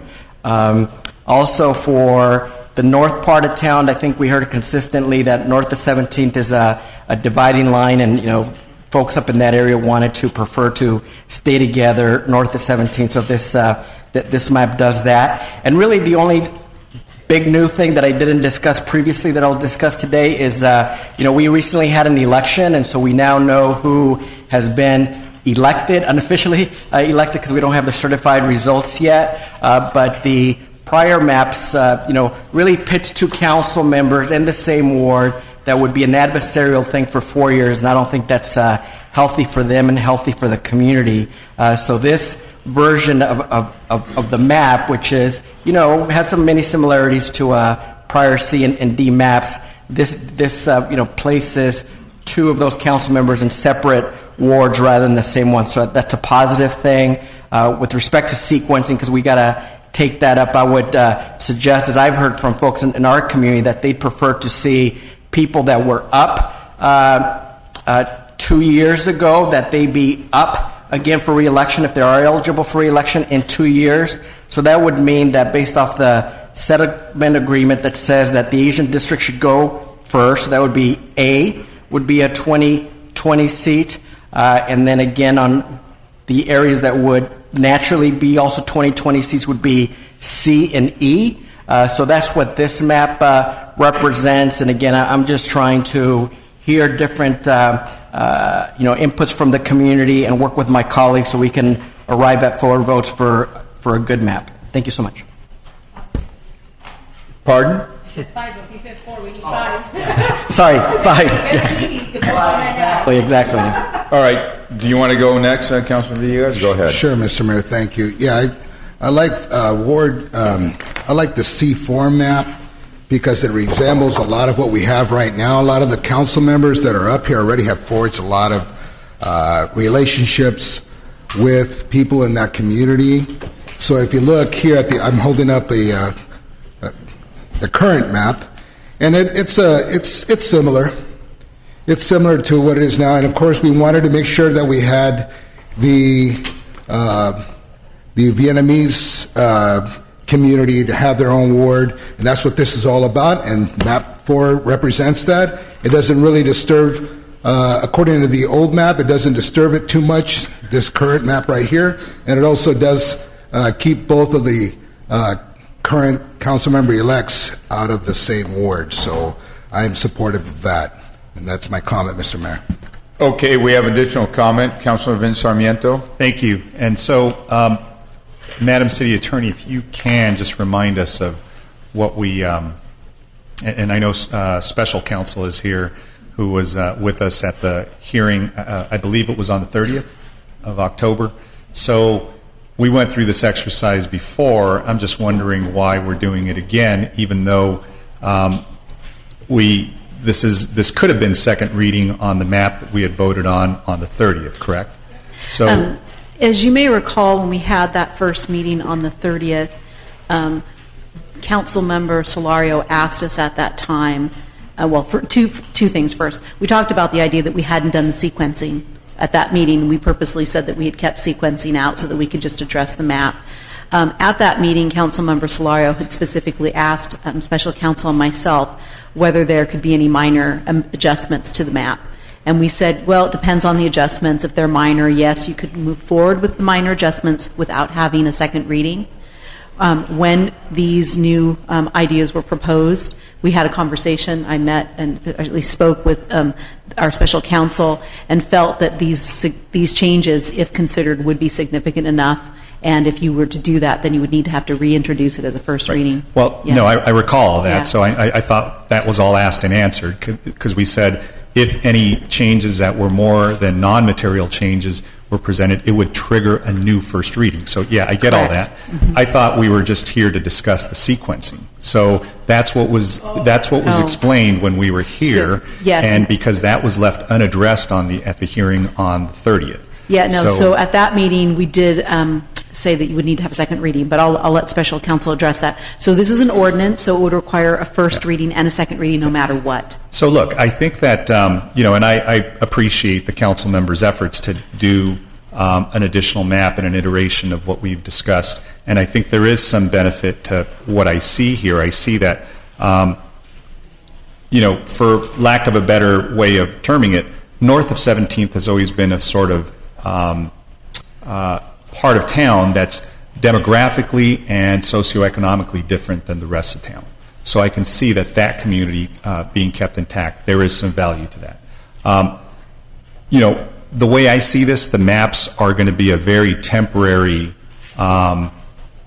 iteration, I guess, or version, because after the census in 2020, which is only 2 years away, we're probably going to have to revisit these boundary lines anyways, because there are going to be population shifts, there's going to be changes in where folks are moving to. So I just see this as sort of a, maybe a stopgap or something to go ahead and move forward with now because there's time sensitivity. What I'm really interested in is to make sure that the sequencing is correct. That's what I came here and what I was prepared to address, because I thought we had already addressed the map. So I'm sort of indifferent to the maps, I think, right now, because I think they are so temporary and they can be adjusted to make sure that any communities of interest are made sure to be addressed. One of the benefits of the C versions, I think, is that there are more Asian population within those areas, right? District A or Ward A has, I think, 1,100 more Vietnamese registered voters within them. So that is a compelling, reason for me to see that that's something that we could consider. But one of the things I want to make sure that we do is not change the sequencing when it comes to that ward or that district. Right now, we have it as being on the 2020 cycle. And so to the extent we don't move that, I'm fine with whatever version we come to, because I think that even though it wasn't stated in the claim, or maybe it was, I'm not sure if it was silent or it was specifically prayed for in the lawsuit, but I think that, because we're trying to address that community's concern, that should be something that shouldn't be put off for the next 4 years, right, and be on the 22 cycle. It should be on the general election 20 cycle. So long as that's kept intact, look, I'm pretty neutral on this, and I'm sort of agnostic on which version because we're going to be looking at this again in a couple of years. So I'm supportive so long as we can get to 5 votes, because my understanding is that now if we don't get to 5 votes, we don't agree to a map, we're not being adverse to the lawsuit, but we're extending it, and we're having council on both sides bill more time, which means more cost to our residents. Yes, I'm desperately trying to save you money. So first, I want to just comment that we've had pro bono attorneys, but just kidding. And I'm cheap at twice the price. Yes, the several questions I heard in there that I want to respond to. One is that the Asian majority community, or the highest percentage Asian, will go first. That was part of the settlement, so that will be 2020. The only question then is what 3 and 5, which also go in 2020, which those will be designated. In terms of the sequencing was not addressed at the last meeting, and so the recommendation was, if you're going to either way, whether you adopt a different map or whether you go with D2, since the sequencing wasn't included in the first reading originally, that a new first reading should be done. We did recommend in the staff report for your map D2 a sequencing, which we felt was the least disruptive to the current sequence and so on.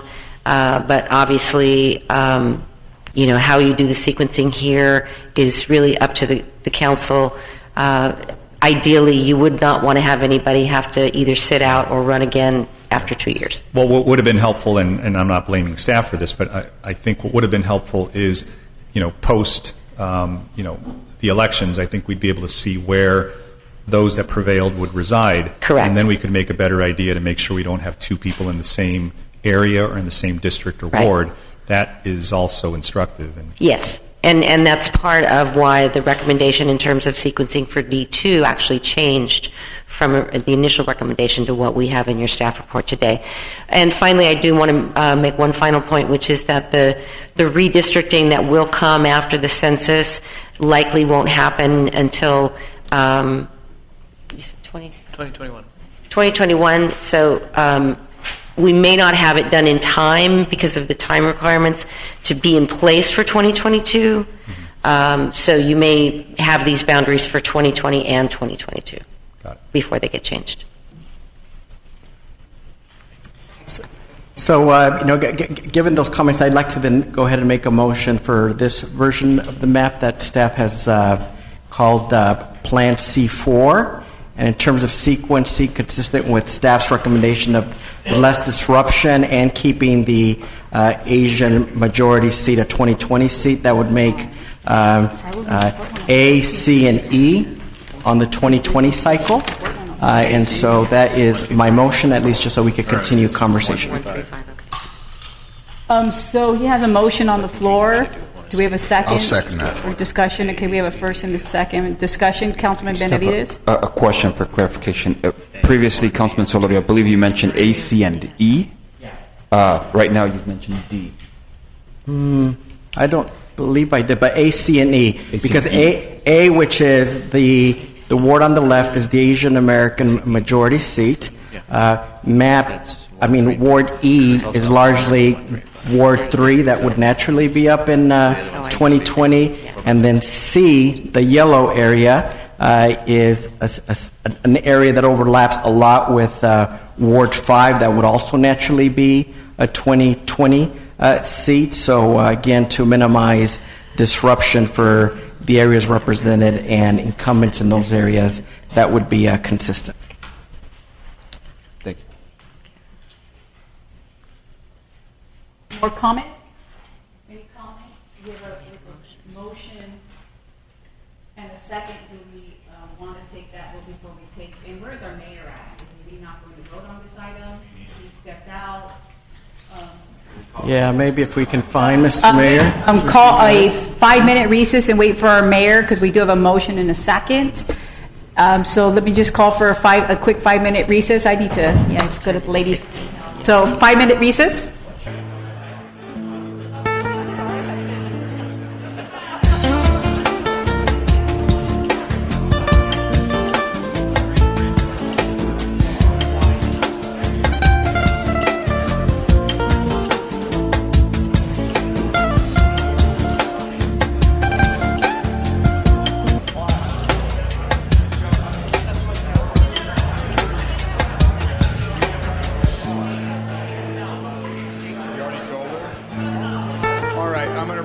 meeting back to order.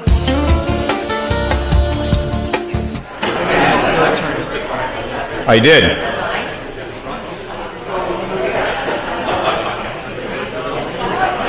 Hey, we gotta change that ordinance. That you can't sing in public.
We're going to call this meeting back to order. I don't know where our mayor went, but hopefully he will come back. So we're going to call this meeting to order. We had a first and a second on C4. With sequencing. With sequencing of A, C, and E. C and E going to the 2020 election. Correct. And we'd like to do that by roll call vote, if possible, Mayor Pro Tem. Quick question for you, Madam City Attorney, and I know they asked it just for clarification purposes. Will this need a second reading, or this is the second reading? Because you're introducing the additional, the revised map, and because there's significant revisions, we would ask you to take a first reading of this item with this coming back before this council on December 4th. Thany you very much. May I have Did you hear that, Mr. Mayor? No. a question So and a what comment? is happening is that Councilman Solorio made a motion to move forward with C4 with the second with Villegas, and that the sequencing would be A and C and E would go to the 2020 election, and this would be considered a first reading. The second Got it. reading would come before us on December 4th. Got it. Thank you for that. Councilor Benavides. Question for the city attorney. With regard to this C4, if this is the map that is potentially approved, there's a recently elected council member in what would be Ward A that would potentially be up in 2020. So can you tell us what happens in that situation when a council member is recently elected and within 2 years? So a council member who is currently in a ward that you're creating and where that election would go up for that ward in 2020, the council member who's currently elected is still elected at large and holds the at-large position for 4 years. That position doesn't, the term is not automatically reduced. It's held at large in that position. That council member could choose in 2 years to run for that particular, from that ward, if that council member chose to do that. So then if they do run, if that person, council member, were to run again in 2 years for that same seat, they're successful, the first 2 years don't count toward their term or term limits, if you will. It'd sort of be resetting the clock for them. The way that the city council adopted and the voters approved the term limit language in your charter, you do not count an incompleted term towards your term limit. So if someone is elected and doesn't complete a full 4-year term, that's not counted. So you need to complete 3 full 4-year terms in order to be termed out of office. So that council member could potentially serve 14, kind of get a council member bonus. that if would they be get one of the reelected. potential implications of this. That means that that council member would have to then run again in 2 years. Can we call that the Vincent Sarmiento rule? I did liken that to say that we do currently have a council member who served a partial term. I didn't make that and was rule, able. but- He did not make that rule, and he But did he not draft the benefited term from limits, it. but he So did benefit if that person chooses not to run, however, then they would just be at large, if you will, if their 4-year term would expire, and then they would just go Correct, off. and then the ward under the proposed C4 map, which would go up for would then go up for election in 2022. So that person could move and run potentially, later? yes. And the ward that's ward right now F would potentially be unrepresented until after Councilman Sarmiento, because that's the area he currently Correct. lives in. So, Yes. Okay. So that clarifies. I think there was some confusion, question up here, and that was a question and a comment, separate comment. I think some of what we've talked about is that there is any variety of different maps that could, and boundaries that could work. We did go through the 5 meetings as was referenced. Very democratic process. Our community gave input, gave feedback. There's integrity to that process. We landed on D2, which I think works. We voted on that one. The community spoke in general. The comments that we received were in support of D2. So my personal position is to move forward with the what's recommended on our agenda, which is D2 and that cycle. I don't know. That doesn't seem like that's even been in discussion at this point. Just wanted to make that comment, and I'll just wait for the roll call and cast my vote at that time, Mayor. Okay, so we have a motion and a second. Why don't we have a roll call vote? Councilmember Sarmiento. C4.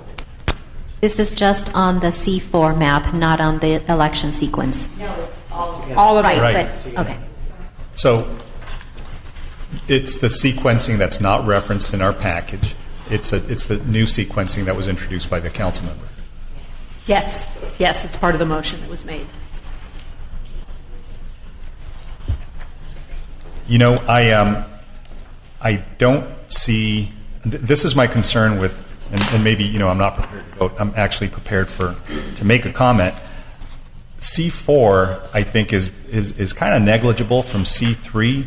The only thing that was brought to my attention during our recess was that C4 breaks up the downtown from the Civic Center, and that's the only issue that I see that may not be a good idea, just because the downtown is related to the Civic Center in the sense that we have some mutual interests, we have some common development ideas, to the extent that it achieves everything with the exception of keeping the downtown and the Civic Center whole. I know there's a little part of Sandpoint as well that in C4 kind of breaks it up a little bit, but those two things are what's troubling me right now with C4 versus C3. So I think what the council member, I think, has been supporting in the C iterations, I think is fine. It makes sense. It's just that one issue with the downtown and Civic Center. Just to respond a little bit, what I had also made during my comments was the key thing that created some changes in that D area is we have now, based off the recent election, 2 incumbents that would both be in the same ward under the D map. And so this splits council members into 2 distinct wards. And on the downtown, that's the Downtown Neighborhood Association. The downtown really is broader, and even our current map, as Councilmember Villegas showed me, our current maps also split up the downtown, and it's just one of those things that are trade-off when you make any of these choices. But the driver for those changes were you were going to have 2 incumbents in the same ward for the next 4 years that would create adversarial relationships. So my question, I guess, then is, does C3 put council members in the same district or ward? Yeah. Where are you looking, council member? On C, on the original C that we discussed at the last meeting, and maybe our clerk could better address where these two incumbents live, but one of them lives so looking off of map C. So I'm looking at C3 in particular. Okay, so that's the one. So that's the one I'm asking. Does that one cause two council members to be in the same district? C3. You okay? Actually, C3 actually is a newer version as well. Right. That would be. I think it achieves what you're trying to achieve. It would be largely with. We did notice it does split up Sandpoint into two separate wards, and I know there was one resident here actually that mentioned that the neighborhood association has voiced opposition to being split up, so they prefer to be together. So really it's C4. So really that's why C4 is a little bit better, but C3 isn't horrible either. Okay. Well, again, I think that it depends on where the harm is, right? It's either in the not harm, but maybe impact is a better word than harm. What are we impacting? We're impacting either the south or some of the central. So again, I think the C versions are fine. I think they're pretty negligible on the changes. My preference is on C3. I'll wait for the vote. I'm still kind of deliberating. So I want to make a substitute motion to move forward with C3. And for the reasons being, as we move, and I know we don't want to split, and this is the reason why, is that if we look at currently what we're experiencing with the homeless issues, our civic center, our downtown, we're going to need a champion. And for the most part of my 12 years on this dais, I have really pushed the downtown. And at one point, prior to it changing, I actually had the Civic Center as well, and it was changed because they wanted to give me more parks because I didn't have any parks. And that was the main reason why it changed. And so as we move forward with C3, I think it's imperative as we want to create place and we want to continue with economic development in our downtown, we can't exclude the Civic Center.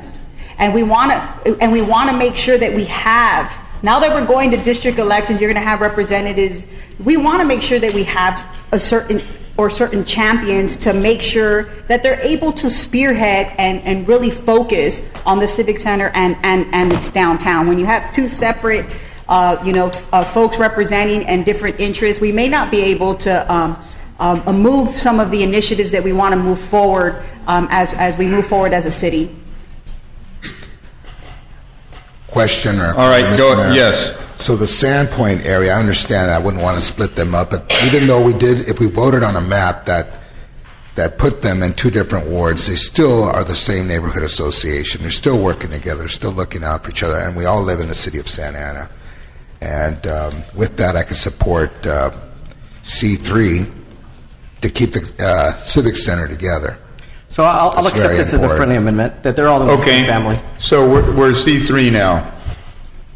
Okay, as a friendly amendment. Okay, it would be a whole new motion, I think. Well, it's a whole new motion, but he's only changing that portion. Yeah, everything else stays the same. Yeah, the sequencing doesn't change. It's just that's C. true. Yeah, it's good. And the attorney is saying yes. Instead of C4. So we're good. All right, roll call vote. Councilmember Sarmiento. Aye. Councilmember Tinajero. Aye. Mayor Pro Tem Martinez. Aye. Mayor Polito. No choice. Aye. Councilmember Benavides. No. Councilmember Villegas. Aye. Councilmember Solorio. Solorio, aye. Unanimously approved. Okay. So with that, some people are happy. So can we ask how much we just saved the city? I will say your decision just saved you approximately $500,000, so congratulations. All right. So again, some people are happy. So with that, now can we leave early? Mayor Pro Tem suggests we adjourn early. No.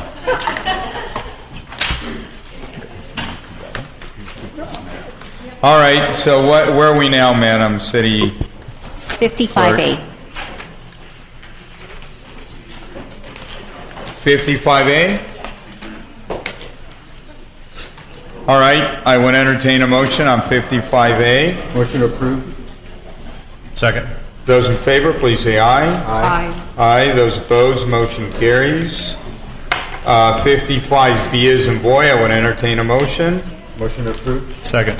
Those in favor, please say aye. Aye. Aye. Those opposed, motion carries. Mr. Mayor? Yes. 55B, I know we're kind of going kind of fast. Did we hear 55B yet or no? Yes, you voted yes. No, I did not vote yes. I think, I'm not sure how All that right. happened. Well, we asked for the vote. We didn't hear a no. Okay. Do you want to vote again, or you want to discuss something? I'd like to vote again, but maybe my comments may also... Go ahead, make lead comments to a and we'll vote continuation. again. Yes, I do have concerns with this resolution. There's one classification where a position would change from a manager position to a higher level of supervisor, but with the same pay. And I don't know that that's good HR policy, or that legally that's that good policy, but if we are elevating the role of a certain position, typically the salary range changes as well. So I don't know if that was a typo in the document that it had the same salary range, but it does not make sense to me, or policy-wise, to elevate someone's role but keep them in the same salary range.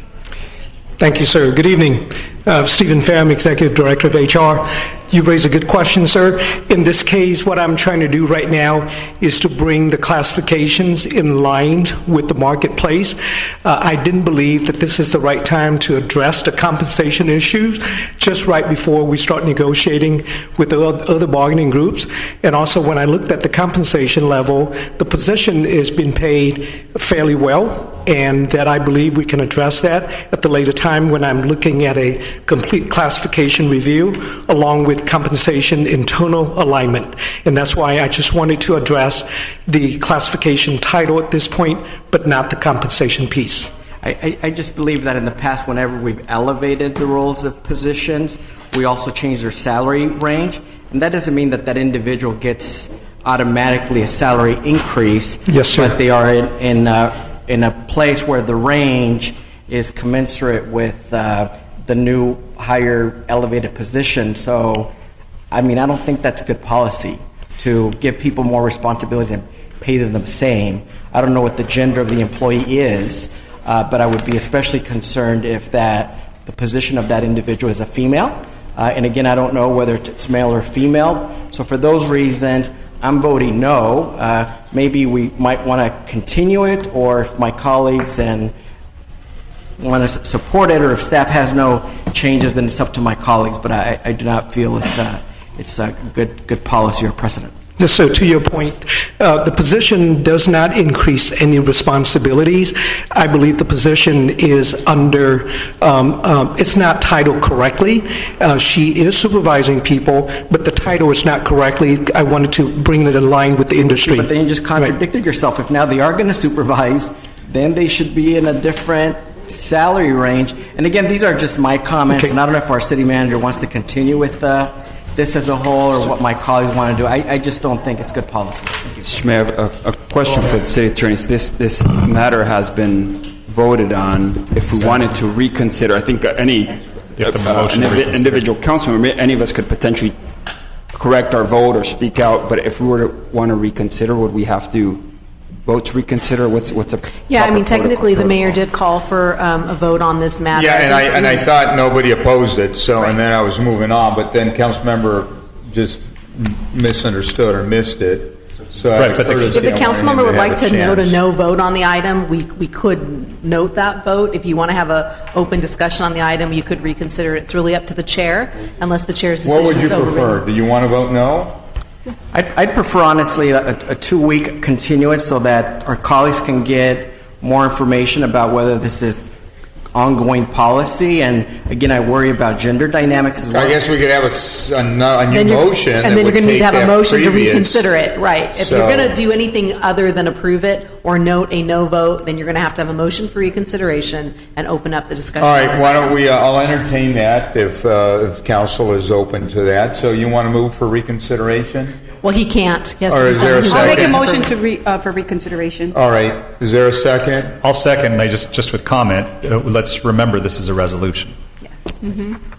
All right, So with that, those in favor, please say aye. Aye. Aye. Those opposed? No. Okay, you got a couple noes. So now we're reconsidering Do we it. have a majority vote to say yes to Yes, reconsider? we do. We had 2 noes. Can you please note them? Under the Brown Act? Councilmember Benavides and Tinajero. Thank you. So now we're reconsidering it. What is your motion? I'd like to move for a 2-week continuance on this so we can get more information. Is there a second? Second. Those in favor, please say aye. Mr. Mayor, just very, Yes. because you're going very fast, just on the information that beyond what was provided, I guess the question for our HR director, because I just have to say that he's done an exceptional job and he thinks things thoroughly. And so I guess the information that was provided and what information is being asked of you, is that going to change your recommendation? Mayor Pro Tem, as we standing here tonight, respectfully, I would not change my recommendation. The position is compensated properly.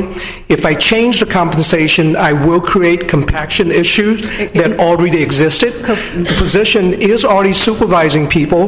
The title is wrong, and I'm simply correcting the title to reflect what's out there in the marketplace. Thank you, and that's exactly what I wanted, because we've had these We can put it in compaction here. issues, and so maybe you just need to just sit down with Councilman Solorio and explain the compaction issues and what we've had. We've had them for many years.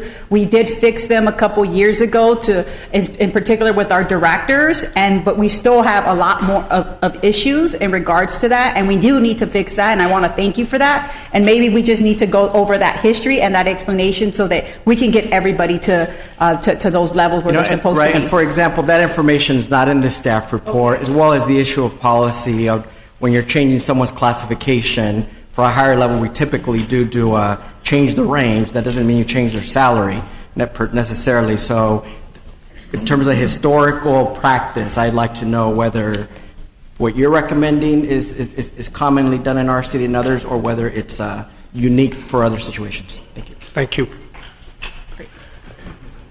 All right, so with that, those in favor, well, I think we already voted. Correct. Those in favor, please say aye. Aye. Aye. Those opposed? No. Okay, we had 2 noes on that. Tinajero and Benavides. All right, so let's go on with item, we're almost done. Not quite. You got a lot of items. Should it be?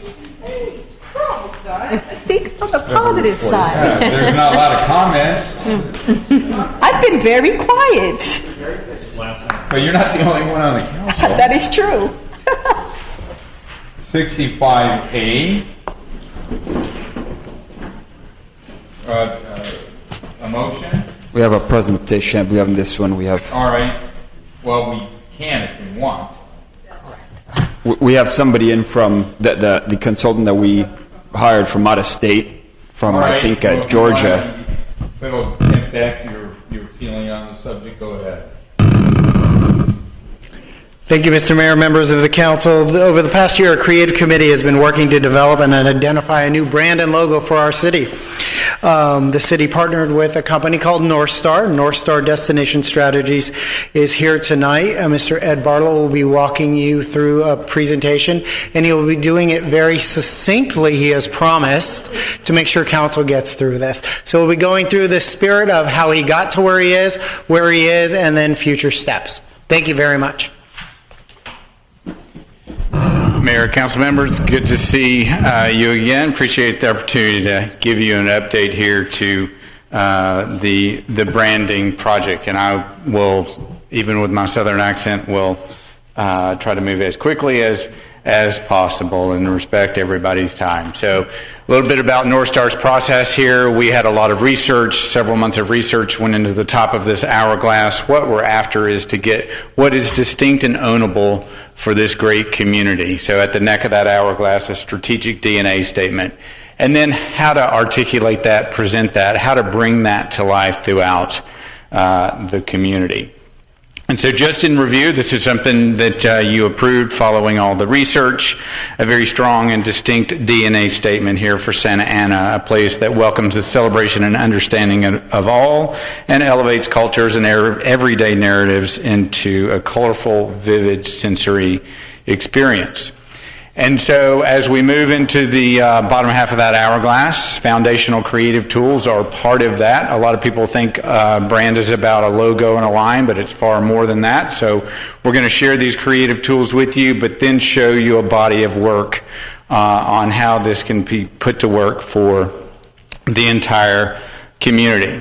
And so we've been doing this for 18 years. I've been a part of it for more than 10, and we really have not seen a community with richer imagery and vibrancy than Santa Ana, as you saw in that strategy statement. And so as we get to these creative tools, we evaluated with a small creative committee here, doing some hard work, as Stephen mentioned, over the last year. Your current tagline, lots of equity in that, downtown Orange County. Our recommendation and the decision by the creative committee was to stay with that line, the equity that you have in it, but move towards evolving that into perhaps short, you can use downtown Orange County or downtown OC, or even working toward the future of DTOC.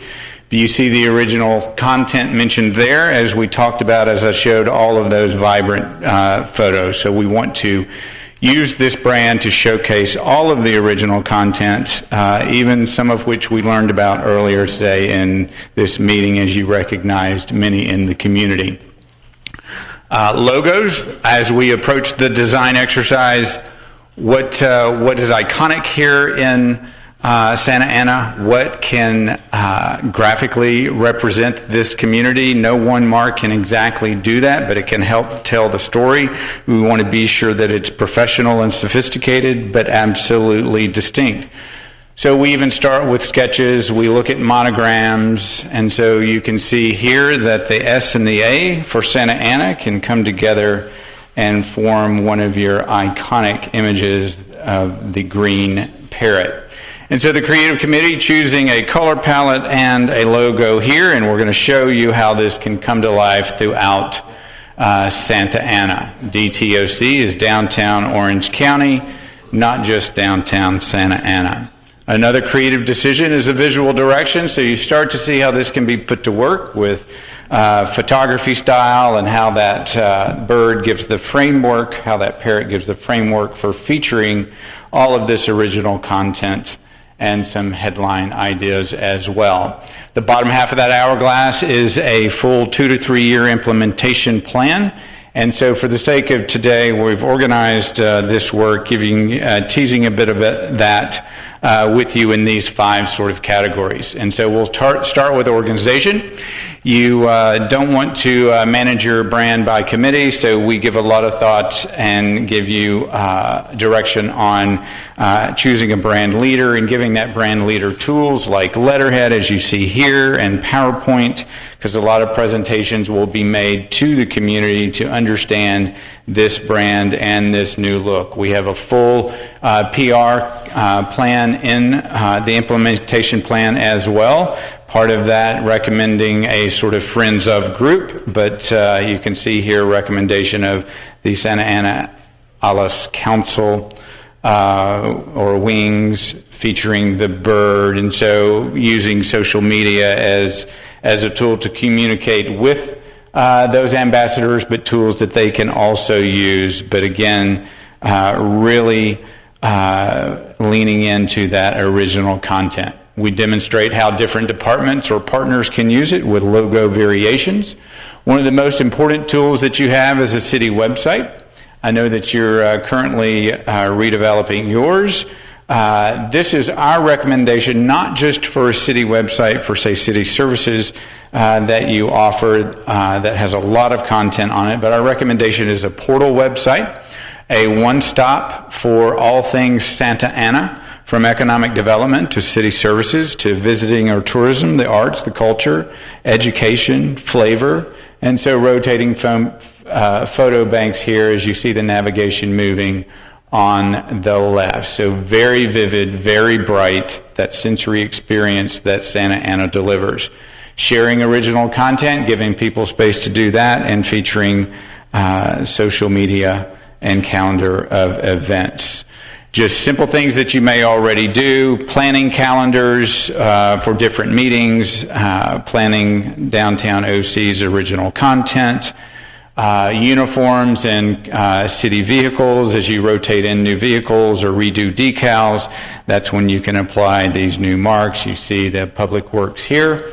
Merchandise, or if you have city employees that wear this type of apparel, and some fun with skateboards for your skate parks, and residents that will want to wear their brand with pride. So you can see even featuring this in infrastructure here in the fence at a skate park. So lots of texture and color with this brand, lots of cool patterns, merchandise, hats, shirts, partnering with the arts organizations and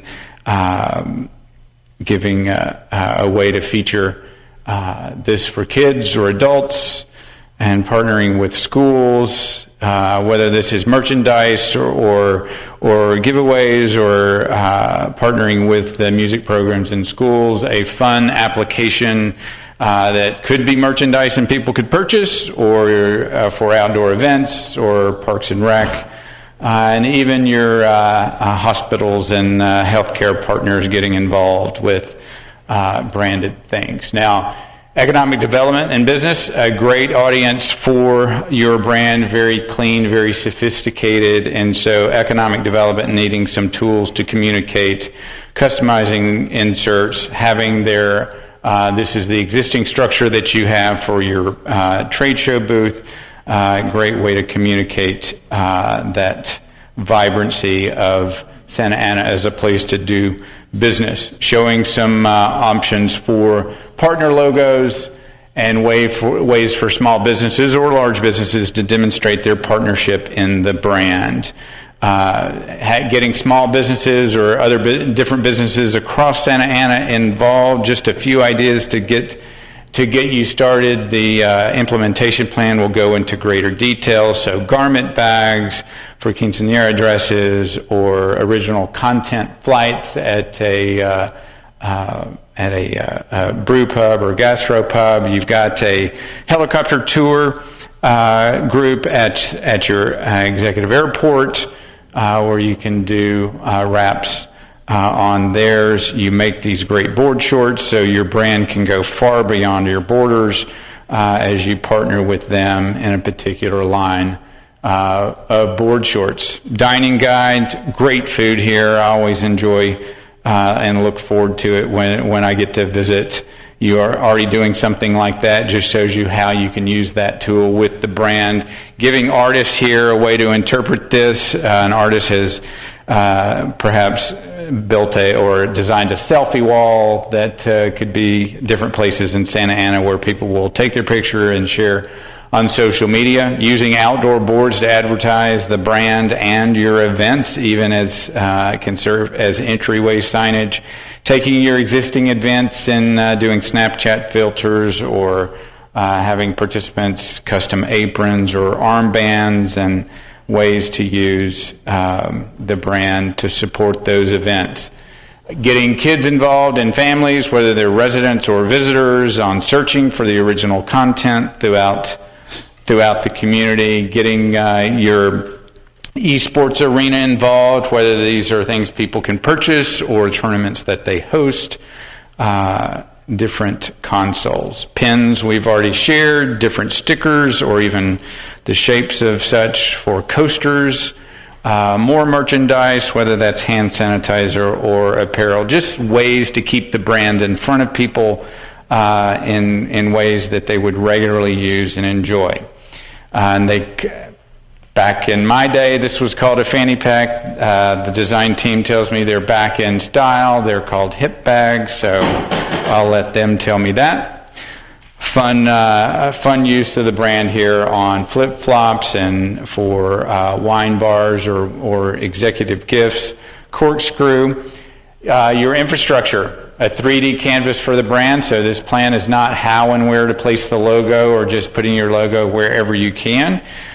Some of these will take planning and investment, but you want to look for those things that you're already doing.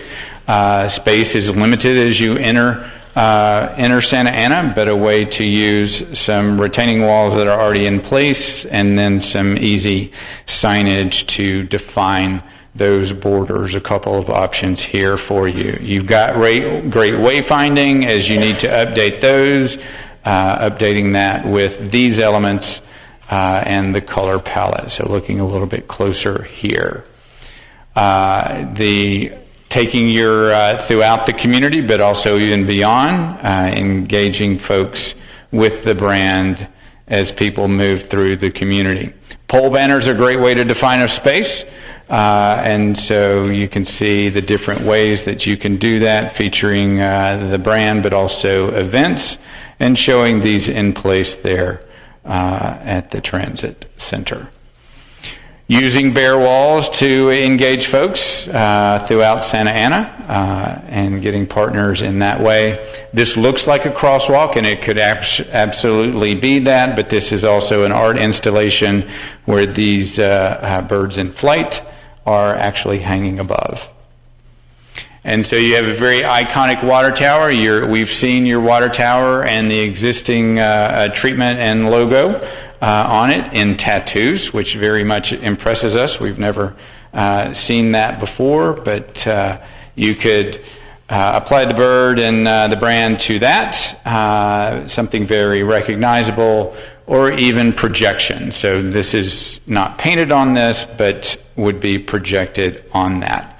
So I hope I have moved quickly enough, but given you a flavor of how this exciting brand, it's not just about a logo and a line, it's a way to bring all of the original content here in Santa Ana to life with all the different partners here in the community. So I'm happy to answer questions. Mr. Mayor, I have... Go ahead. Yeah. First, I wanted to thank you for all your work these past months and, probably years now. We look forward to continue to work with you and the content of your work, especially all the outreach that you did and the feedback that you brought back was very good. And I know, but I don't know that it was highlighted enough. I know a lot of that feedback you placed into something that was called like a brand statement or a brand competitive advantage that I thought was very strong and compelling and that I really appreciated. Maybe if you can... I moved a little fast, so I apologize for that. Yeah. So maybe if you could restate that and speak to how you arrived at that. Our process as that hourglass, or if we went low tech and you just drew an X on a piece of paper. So this is what we've gone through, as you mentioned. Mm-hmm. It has been a couple of years. So we did a lot of intensive research within the community, talking with as many people as we can, and different surveys, qualitative and quantitative. Mm-hmm. We also got the outside perspective outside of Santa Ana. We studied the neighbors and the competitors and the context. And so at the neck of this hourglass is that strategic DNA statement.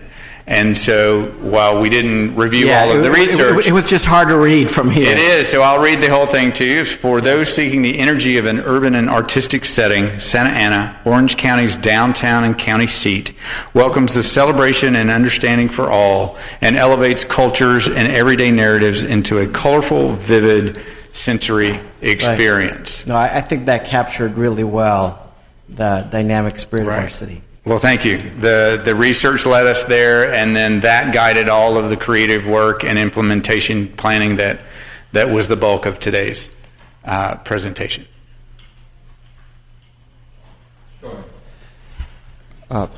Could you speak a bit to how you landed on the image of the parrot and the discussion? I had an opportunity to be a part of the committee along with Mike Wiseman from Amusement Park, formerly DGWB, one of our arts commissioners, I think one or two other folks. And then also one is on the image of the parrot, and then the other, there's a question as to whether there has been community input on the logo and the brand. And the committee actually, I remember asking you about trying to go out to the community first, and you had a very clear reason for bringing that before council to roll it out from here, and maybe a little bit about how the impact that branding has had on other cities, and why you go about it the way you do it. Yeah, I'll try to answer all of those questions succinctly. And so, and I don't know if we want to put the logo back up there. But one of the decisions for the creative committee was a logo. So we started with language first. We had all the conversations about downtown Orange County or different lines to consider.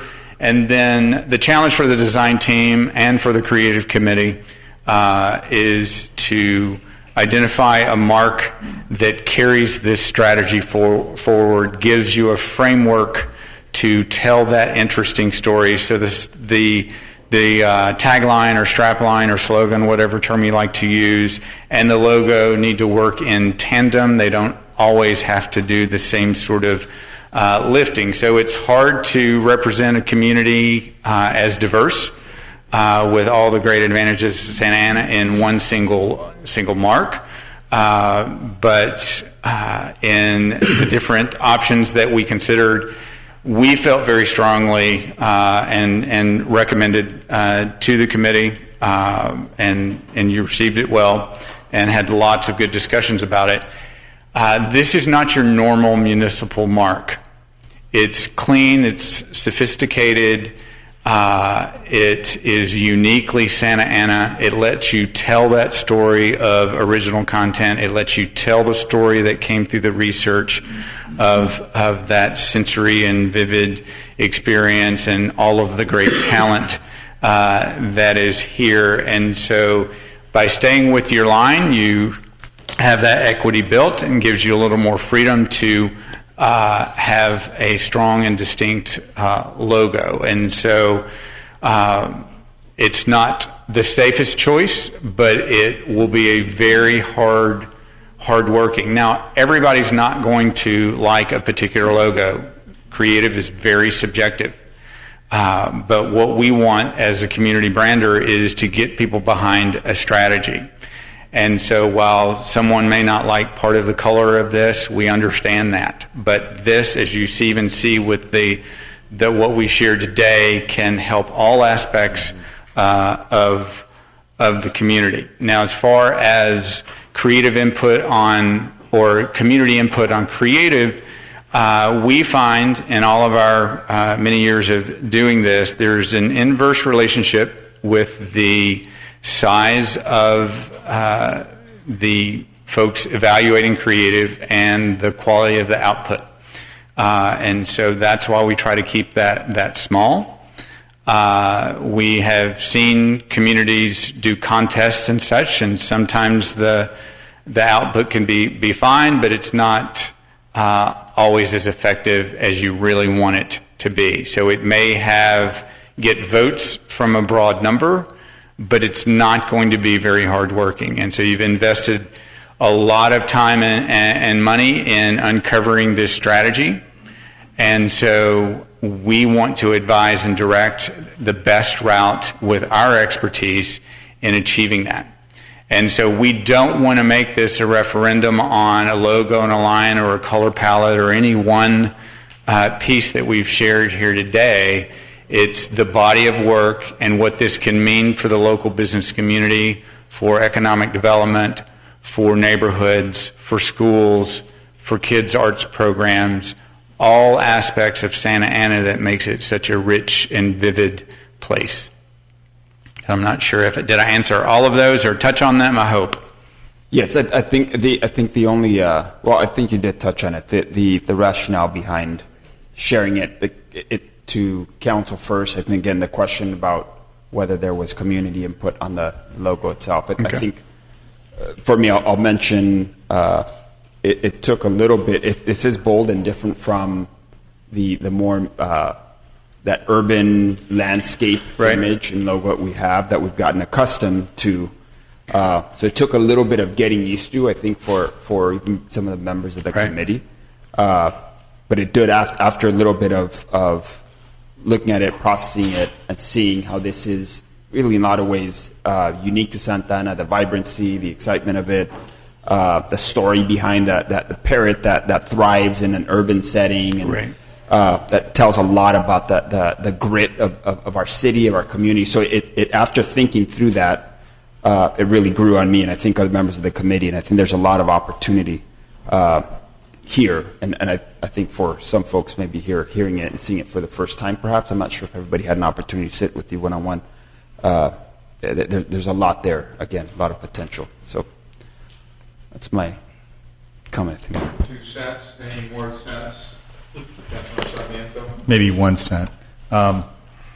Thank you to staff and thank you to our consultant. I appreciate you all bringing this before us. I know Councilmember Benavides has been a strong voice and advocate for wanting to brand the city, and I think it was a few years ago or years ago that I know that we didn't have the funding for it a while back, and so I'm glad that we had a chance to study this. We had a good discussion, I think, when we conversed over the phone. So here's my problem. Like you said, there are so many opinions on taste and creativity and imagination and what captures maybe a city. My problem with it is that our logo that we have right now, or the symbol that we have, which is the skyline in sort of a sunburst, there's been a lot invested in that. Right. And so, you lose that when you divert, and this is a drastic departure from that, right? I mean, there's no doubt about it. I mean, it's not anything close to what we've had. And so when I look at our water tower, and, when our city manager changes the colors on it, depending on what theme it is, it really does look pretty incredible. I mean, when you drive down the 5 and you see it. And, as I was talking earlier, I walked into the store where it had T-shirts and sweatshirts, and it had the logo on hats and on shirts and sweatshirts. It's pretty catchy, because it tells a story that we're an urban city. And that's something that I don't find from a parrot. When I see a parrot, I think about Florida, or I think about the Everglades or something else, something completely counterintuitive to what an urban setting is. And I'm not saying, these are just sort of thoughts that I think I shared with you as well. It also just doesn't seem like it tells the story of our people. Maybe we do have parrots, that fly around the city, and I've seen them, but it doesn't really tell you this is a very multicultural, multi-ethnic, downtown, classic architecture. I don't know. I just think it misses a little bit. I really like the water tower on our existing one because it shows this is a Spurgeon building. This is something that we're really proud of, right? Preserving our architecture and our heritage and that history. So, I think to the extent that you're bringing this to us, hopefully you won't take these as hostile criticisms. You'll take these as constructive criticisms. One thing I would suggest you go to is our Arts and Culture Commission. You might have mentioned that, and I might have missed that. But, they're a commission that's vested with trying to address some of these questions, right? They've done great jobs on murals, on different pieces of preservation and arts that we have throughout the community. So as you go talking to members in our community, make sure you stop in on the commission and get their thoughts as well. But thank you very much for all the hard work. Thank you. It looks like you've invested a lot of time. Any other comments? I know there's a receiving file. I just want to add some thoughts. Juan, do you have comments, sir? Look, I just don't see this. I agree with the comments about urban and a different image. If you could go back to the S and the A real quick, because you got this merging thing going on. I don't see that at all. I mean, I see an S and an A, but then when you merge it, all of a sudden you create an orange beak on the one side, and I like that, but I just don't see it from the... Now you got a little blue feather on the other side that's not the S or the A. Now you got a green tail on the bottom that's not the S and the A. The only thing I see is the belly, that green belly on the side that's part of the S. So you're taking letters, and we could do this with any letter or any two letters and merge them and say, here's what we got. So I don't think anybody's going to say, oh, the parrot, that's an S and an A that they merged. Even if you showed this to every kid in school over and over and over again, I don't think it would get us there. So, look, I love parrots. I love the green parrot. I know it's something unique to the city. I just don't know that I would like our city to be known as the parrot city. I really, kind of scratch my head on that one. So I think you've done a lot of good work. There's, your mission statement and meeting with the community and getting some thoughts, but I just can't support and in good conscience say, yeah, bravo, let's go, let's start putting it up on the water tower. I much prefer what we have right now. And I think in the downtown, we're starting to get, DTSA, just the letters. People are starting to put them on T-shirts and things and starting to create a strong brand for the city. We're going to have a skate park down there pretty soon. I bet you a bunch of young kids are going to be doing DTSA and all that. You can do that in different ways. And I get it. The whole city is not the downtown, but you're talking about a brand here. You're talking about something you want to communicate. You're talking about pride. You're talking about a logo. And I know this is tough. We're talking about something that's very subjective, and you got to be sitting there at night saying, what am I going to come up with? Because you got to come up with something. And there's a lot of good work that's been done here. And it's not as obvious as a Huntington Beach saying, well, we're going to do a surfboard and call it Surf City. I mean, that is a little bit of a no-brainer for them. Or Disney, where, pretty much Disneyland does a lot of stuff for them. The ducks and other things. That's a no-brainer for them.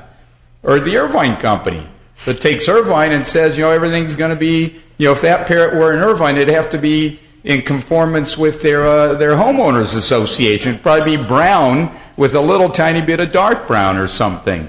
We don't want that either. We want something different. And I believe what we're doing organically and naturally has taken us in a good direction. So I know this is a receive and file. You want input. That's my input. Michelle, you want some input? I have no comment. Oh my God. Juan did something. What did Juan do? I told my mentees when I was in Washington, D.C., if I have nothing nice to say, I'm not going to say it at all. No, but there's constructive criticism. But look, I don't know what Councilor Villegas did, but he told her not to have too many comments today, and she went down to 3 comments for the consent calendar. How come you didn't do this earlier, Juan? Took some time to figure out. You're figuring it out at the very end. Hey, we'll take it. Thank you. Let's move all right. along. I promise So you we have a motion to receive and file. Second. I don't know. I said we have a motion to receive. I'll make the motion. I'll move, and I'll second with a comment. This is, I don't know if we know how much, we've invested a lot into this, a lot of time and effort. And a lot of money. Exactly. This is a final product that is being presented to us by North Star, so thank you for your work. It sounds like it's going to sit on a shelf and collect dust potentially. Nothing against your work and your hard work. Unfortunately, there isn't, at least at this point, the energy behind it. Maybe at some point, staff, economic development, maybe the chamber can also review some of this, and we can circulate it among the business community and see if there's gained some traction and council decides to give it a second look. I know it's on the agenda for the Economic Development Committee next week. We can discuss it further at that point and go from there. Thank you. So with that, we have a motion and a second. Those in favor, please say aye. Aye. Those opposed, motion carries. Mayor, this is the item which you asked me to remind you. Correct. I'm going to turn it over to Mayor Pro Tem Martinez. I don't vote on anything cannabis now for a couple of years. I'm going to be consistent with that. And Madam City Attorney, I'm going to recuse myself as well, even though I have an opinion letter from the FPPC which allows me to vote on these matters, but as an abundance of caution and to be consistent, I'll be recusing myself as well. Don't go too far. Yes. So 65B is an ordinance establishing a cannabis public benefit fund to be used solely for the youth services and enforcement services. The recommendation action is to place an ordinance for first reading and authorize publication of title Do we have any members of the public that wish to speak on this item? I have not received We any. do not. Okay, I will open it up to close the public hearing, as we have no members of the public wish, and bring this back to my colleagues. Any comment? I would also just note that we did have a correction page in front of the city council members this evening to clarify the 1/3 of the revenue going towards youth services and 1/3 towards enforcement services. Thank you for putting that on the record. I'll make a motion to approve. Second.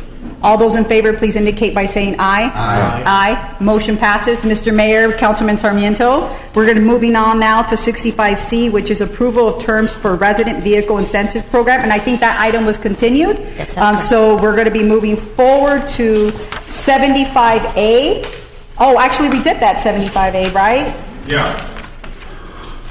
Yep. And we are off to 75B, which is time and place now to hold a public hearing to consider the mitigated negative declaration of the general plan amendment, change designation of properties at 301, 431, 2321 East 4th, and to change the zoning of the properties at 301, 325, 401, and 323 4th. We have, Mayor, our staff available for questions. Do we have any members of the public that wish to speak at this time? I have not received If not, any. bring it back to the council for Close the public consideration. hearing. Close the public hearing. Now let's consider it. Consider this for approval. We have a first. Motion to approve. I have a question for, I don't know if there's. Is that a second and a question, or just No. a question? Question. Do we need a second? Second, Martinez. All right, now question, go ahead. For staff, just what the implications of the general, what's prompting the request for the changes in zoning and the implications for that property, the area there? Sure. Good evening, everybody here. The request came before us by the owner of the property at the southeast corner of 4th and Tustin. Currently is a gas station and a car wash there. They want to demolish that gas station and demolish the El Zocalo restaurant to the south and build about a little over 8,000 square feet of commercial space. So that's what's triggered this application here. So the zoning's professional office, it needs to be commercial. So it's a zoning and general plan consistency change. So Property owner of the gas station also owns the restaurant to the property? south, correct? Yes. That answers my question. Thank you. Thank you. We have a first and second. All those in favor, please indicate by saying aye. Aye. Aye. Those opposed? Motion carries. What's our next item then? 75C? Yes. Okay, this time and place for the public hearing, item 75C. And I'm going to open up the public hearing. Are there any speakers? I have not received any. Seeing no speakers, I will close the item and bring it to council for Mayor, consideration. Motion to approve? Second. Those in favor, please say Follow-up aye. question for Go staff. ahead. Mayor. When this first came to us, or this last came to us, a question for staff, and that this is a moratorium on cyber cafes and internet access businesses. And I just want to see if there's been consideration to businesses or locations that might be, not every internet access business is necessarily has adverse effects to the community. In fact, you see in a lot of communities, either urban settings or settings where families or individuals need internet access, availing themselves of that by way of public libraries or an internet cafe, actually makes it so that, again, individuals who need that access have it. Have we factored that into? Yes. Can you address? Well, in fact, what we're doing is we're just extending that so we can do a little bit more analysis. This is what this is allowing us. And that's definitely part of the consideration being taken, so that we ensure that we don't just blankly put in a ban. So that's what part of the options that are going to be considered. Okay. Thank you. Just for clarification. All right, with that, I believe, do we have a motion on this? Those in favor, please say aye. Aye. Aye. Those opposed? Motion carries. Now, item 80A, joint session of the City Council and Housing Authority. I would entertain a motion on item 80A. Motion to approve. Those in favor, please say aye. Aye. Aye. Motion carries, and that include item 1 and 2 under 80A. Now we're going to recess City Council and convene the Housing Authority. I'd entertain a motion on the consent calendar, items So 1 moved. through 3. Second. We have motion and second. Those in favor, please say aye. Aye. Aye. Those opposed, motion carries. Our regular business items have already been considered. Are there any Housing Authority member comments? Seeing none, I will adjourn the Housing Authority meeting and reconvene the City Council meeting and ask for City Manager comments. Yes, Mr. Mayor, I have a couple. But first, we've been asked that I make the statement, so I want to just make the statement here regarding 3100 and 3120 West Central. I wish to advise the public that the city has abandoned its interest in acquiring the property at 3100-3120 West Central for any purpose, including a homeless shelter. The city has no present or future intent to acquire the site and was originally contemplated under the MOU between the city and the County of Orange. Now that I've done that, I'd like to just briefly, quickly introduce to you our two newest directors. This is their first City Council meeting. So we have Catherine Downs, our new Finance Director. Thank you. It's an honor to serve the city of Santa Ana. And we have Lisa Rudloff, our new Community Services, Parks and Recreation Director. Welcome to the city of Santa Ana. Thank you very much. Nice to meet you all. Catherine joins us from the city of Carson, and Lisa joins us from the city of Irvine, most recently. Thank you both. So with that, let's go to City Council comments. While we start on the right, Councilor Vince Sarmiento, please. Thank you, Mr. Mayor. And, before I just have a couple of comments, I know we're going to be adjourning in memory of somebody who left the city and left his family as well. Manny Pena, is this the appropriate time for us to go ahead and adjourn? Before I go there, I just wanted to say a couple of things. Number one, welcome to our new staff that are joining us. I hope you'll enjoy your stay here in Santa Ana. As you saw, we try to keep it short, so we're going to try to do better. But I do want to call some attention and thank staff and thank everybody who had a role in making the Link temporary homeless shelter a reality. I think there was a lot of very, very good work that was done there. I want to thank my colleagues, especially the mayor and especially Mayor Pro Tem. I think she went out of her way to do all she could to make sure she called attention to the issue. I think all of us realized that we were impacted, whether it was in the downtown, whether it was in neighborhoods, but I think it took a lot of energy and leadership to realize that this isn't just a Santa Ana problem, it's a regional problem, but we took the right step in doing this because we had an issue that was not being addressed by the agency that was vested with that, which is the county. So I think this being uniquely a Santa Ana project, something that's going to serve Santa Ana residents and address an issue that impacts us specifically, as opposed to sharing the space with others that need to do the same thing that we are, which is addressing our problems.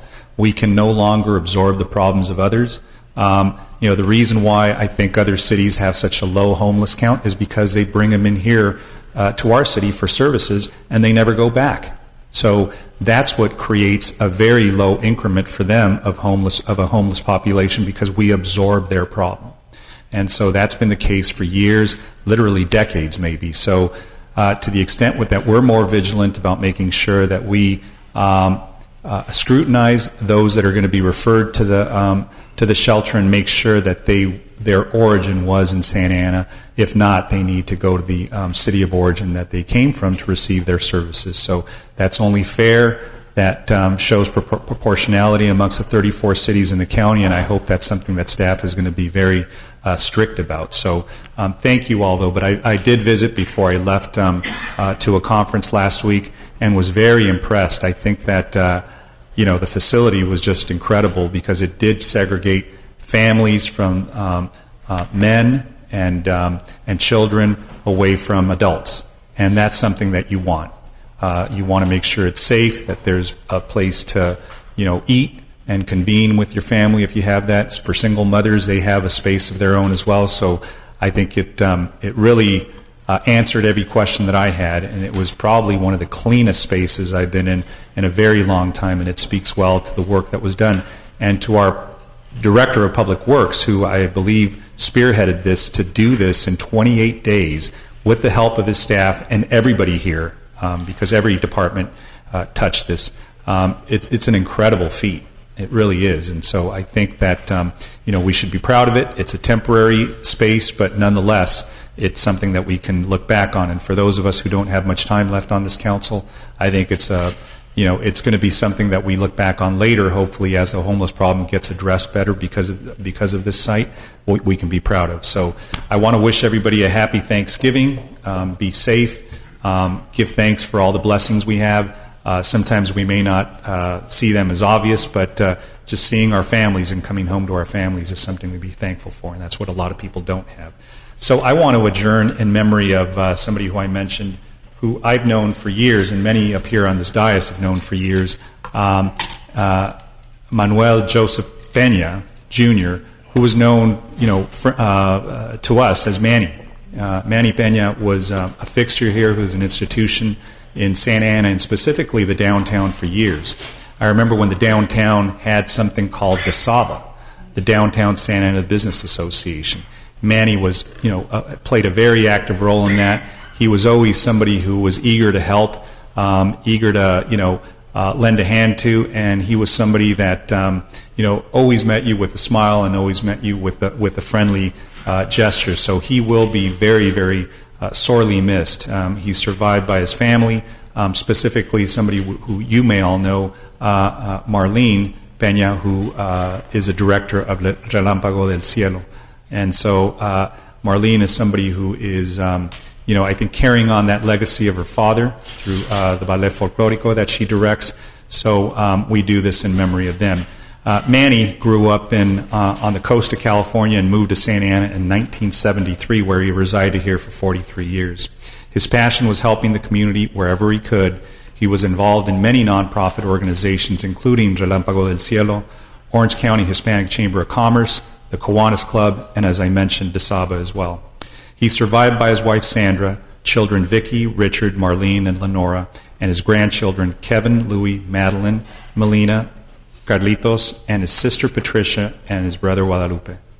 Manny was proud of his heritage as a Mexican-Romanian American and told many stories of his childhood, including the time picking fields in the Central Valley of California. He worked alongside Herman Gallegos, organizing the youth and social justice causes. He was extremely proud of his children, each successful in their own way and in their own field, as well as his grandchildren, for having all attended and graduating from college.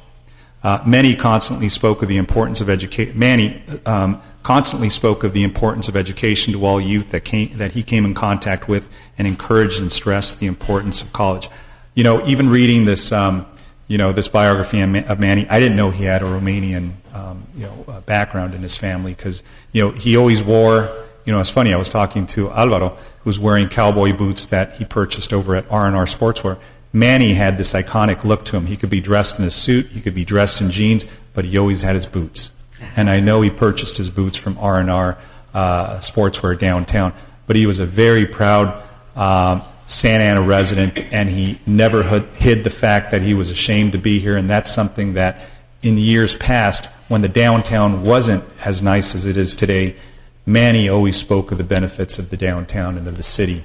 And he was a great ambassador to everybody he came in contact with, knew the history of the city, and again, his kids carry on that legacy. And so thank you, Mr. Mayor and colleagues and staff. I hope we remember Manny in our prayers as and the Peña family, who are not going to have him this holiday season. And I know he's going to leave a big gap and a big void, not only for his family, but the city family as well. Thank you. Thank you. Councilor Tinajero, please. Thank you very much, and I agree. Manny's certainly going to be missed. I also want to welcome the 2 new staff members that were coming in. I want to just share with you with Parks and Recreation, I'm very excited that you're here.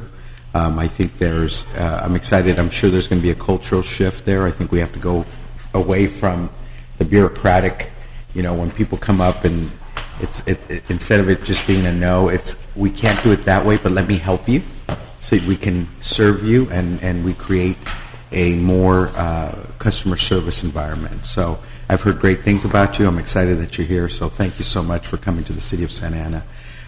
It's been an election season. I think that was incredible. How many people have actually come out to cast their votes? So to all those that are still in it, I wish you the very best of luck, and I'm glad that we're still able to come in here and work as colleagues and to make sure that we move the city forward. So I'm just very thankful once again to be able to serve on this council for the amount of time that I've been able to serve on it, and it's been a great ride so far with all of our colleagues that are here. So just Thanksgiving is my favorite holiday, and so I'm very grateful and thankful to the staff and everybody here and everyone that makes Santa Ana great. So I'm going to end with that, Mr. Mayor. Thank you. Thank you. Thank you for those comments. Mayor Thank Pro you, Tem? Mr. Mayor. One, I would like to just welcome our new staff. I'm excited for the city of Santa Ana to have the caliber of folks that are here, and I wish you all well. And even if I'm away, if you need anything, I won't be so far to help in any way that I possibly can, and truly wish you the best. The second thing that I wanted to discuss very quickly, as we exit out here, and we have one more meeting before December 11th, is as we look at the city and we're moving into Thanksgiving, is that as we look at what we've been able to accomplish, even though when we had differences, I think it's important to recognize that we're not all supposed to be up here and be in agreement every single time. And I think when it's the big issues that really matter, like today, I think many of us thought we would probably be here till 1 o'clock in the morning over the maps.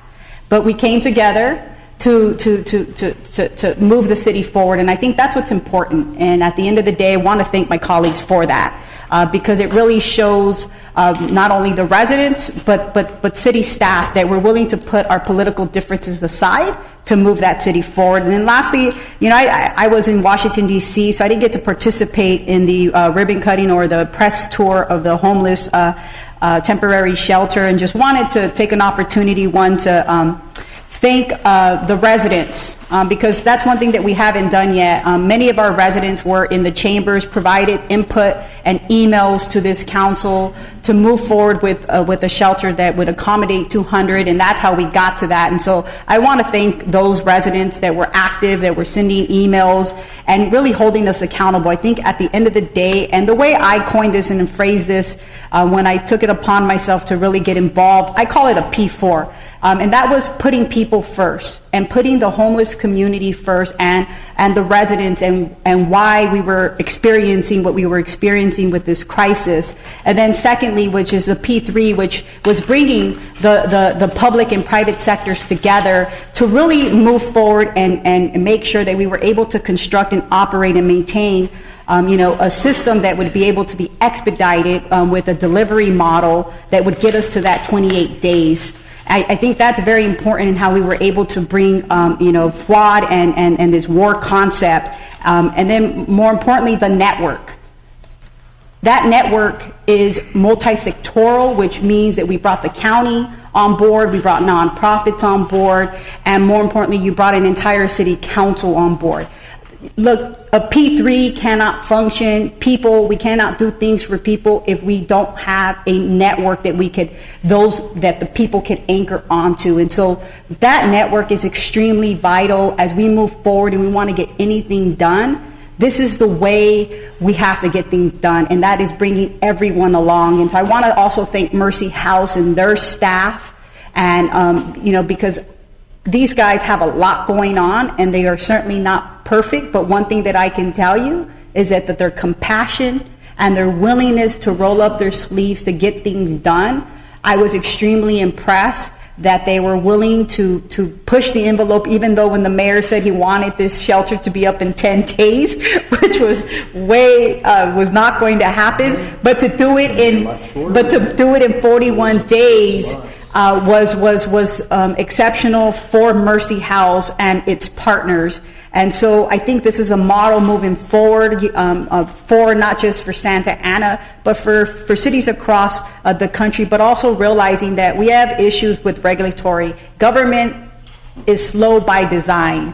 right? And so being able to figure all of that out is going to be important, and every city is not the same. And so how we did it here in Santa Ana doesn't mean that Placentia is going to be able to do it. They don't have the same bandwidth that we have, the amount of employees and the resources that we were able to bring to the table in comparison to them. And so I would tell you, Mr. City Manager, that as you and your staff go out there and sharing this best practice, that you understand that what Santa Ana did, other communities may not be able to do that, but being able to speak about this partnership and this network is what's important, so that they can leverage their resources and, more importantly, their assets, and that's their human capital to get something done like this. And with that, Mr. Mayor, happy Thanksgiving to all of you. Thank you. Councilor Solorio, please. Thank you, Mr. Mayor. I know you hop around, so I prepare in advance, so thank you. First, I want to thank the staff for putting on another very successful Plaza Navideña and Christmas tree lighting, including, I was very impressed that our new Parks and Rec director attended on a Saturday evening. It was the first opportunity for me to meet you and for me to see that you were willing to go out of your way on a weekend to be part of that was noticed by me and others. So thank you so much for that. Regarding the shelter, the link, I want to give a thank you to our mayor, and he was there. Unfortunately, Mayor Pro Tem Martinez was not there, but you were very much there in spirit. Michelle, we know how much of your soul and your time you've given to that shelter and the cause overall. We will continue to do the good work, and now it's putting it to good use, and we're investing dollars, and we got to make sure that we, number one, serve a humanitarian purpose in giving people a hand up for those that want a place to live and learn and get services. But this is also an opportunity for the city and our PD to enforce its anti-camping laws. And I think there's a lot of interest in community leaders throughout our city to see the city cleaned up. And we all know that there are target areas where these problems are more substantial, whether it be the Park Santiago, the Creek area, whether it be the Civic Center area, obviously, the area around the Armory, the area around South Main Street, and other pockets. And so, the folks are going to be looking to see, do they feel safer? Are there less calls for service? Are there less issues in those problems areas? So I know I've had conversations with our staff and chief and attorney and city manager regarding what our metrics should be, just so that we know that the investment that we're making is paying the type of dividends that we are looking for. Finally, I do want to thank my colleagues and staff for all the work, and again, Mayor Pro Tem Martinez said it well. We may not always agree. Government is not easy. Government is not always a straight line, but I think everybody up here cares about our city and wants to move it forward. So with that, happy Thanksgiving to everybody. Councilor Villegas, please. Thank you, Mr. Mayor. I want to thank all the staff for all the hard work, long hours, long days, long weeks, to make the homeless shelter realization, the link. So impressed. All of us here on the council were just very, very impressed. Thank you, Mr. Mayor, for your leadership. And I have to recognize Mayor Pro Tem for all the hard work you did. I mean, there's just so much. And now I know what you mean by when Judge Carter calls you at 10 o'clock at night in a text and wants to see you at 6:30 for coffee the next morning. And be there, and because I get those phone calls too, and wow, so thanks to his leadership on the bench also for looking out for us here in the city of Santa Ana, because we do an awful lot, and it's been even though it just opened, I mean, it's a great success, and I can't say thank you enough to all the staff and everyone involved, and my colleagues here for having the political will to push forward on that. Also, I want to say Happy Veterans Day. I know we didn't have the meeting last week. I want to thank Comlink, Mr. Peter Katz, for the invitation for me to come out and speak to the members of Comlink and share my life in the military, where I served, and how it's my experiences overseas, what it's like to be in the military and where I came from. So it was really, really nice. Thank you again for the invitation. And happy Veterans Day to all of my fellow veterans out there. Also, last weekend, Fiesta Navideña with the tree lighting. It was a great success. Thank you, Linda, for coming out. It's very nice to have you with us. And thank you to our new staff. Welcome to Santa Ana. And regarding Mr. Manny Peña, I met him a couple years ago, but his daughter is my longtime friend, 20 years at the Sheriff's Department, worked together. I didn't know that was her father. So once I met Manny, I worked near the courthouse in Orange, and this is a man who helps a lot of people. And at his age, he's still out there helping people with their court filings and filling out paperwork and such, guiding people. And I would run into him outside of court all the time, every week, sometimes twice a week. And we would have coffee, would have a little breakfast, and I would sit there and, yes, Councilmember Sarmiento with his boots, you check out his boots, he had his boots on, and his hat, And God bless him. It was an honor to know him, and, my condolences to the family, and he will be missed, but not forgotten. Thank you, Mr. Mayor. Thank you. Councilman Benavides, please. Thank you, Mayor. I'd also like to welcome Ms. Downs, Ms. Rudloff to the City of Santa Ana. Glad that you're here. There's a lot going on in the city, a lot of great activity, and you'll soon get a chance to see some of that, particularly in the area of Parks and Rec, and you sort of had a taste of that this last Saturday with the Plaza Navideña. We have a lot of staff who are homegrown from Santa Ana. This is their home, the family's home. They've been, the city has raised them, and now they're contributing and giving back. We have a lot of wonderful residents, culture, richness in culture and deep history, and Mr. Peña Manny was one of those, as has been shared, I think in a lot of ways exemplified that spirit of just loving the city, the community, always looking to give back, to serve, to support. There's also been reference to the link, the new shelter, and as I had an opportunity to visit it and see it from when it was just getting started and being framed, and then later seeing the final product last week, and I was moved because it speaks of dignity to me, and that was some of what I shared. While other cities and mayors, particularly Mayor of Irvine, takes pride in having blocked a shelter from being brought into his city, and campaigns on that, here in the city of Santa Ana, we rolled up our sleeves and we tried to figure out how do we respond to the needs. Not only there's the adverse effects of the community in the neighborhoods and such of homelessness, but we want to be able to serve and address things with dignity, with compassion as well. And I think one of the things that ties us together as council members and as people and is our families, our parents, our background. We're either children of immigrants or immigrants ourselves, and particularly in this situation where there's been fairly an anti-immigrant sentiment. As I was walking into the link, frankly, I was almost moved to tears to see the beauty of this space, of this warehouse, has been again created into a place that would, in a dignified way, treat some people that are down and out.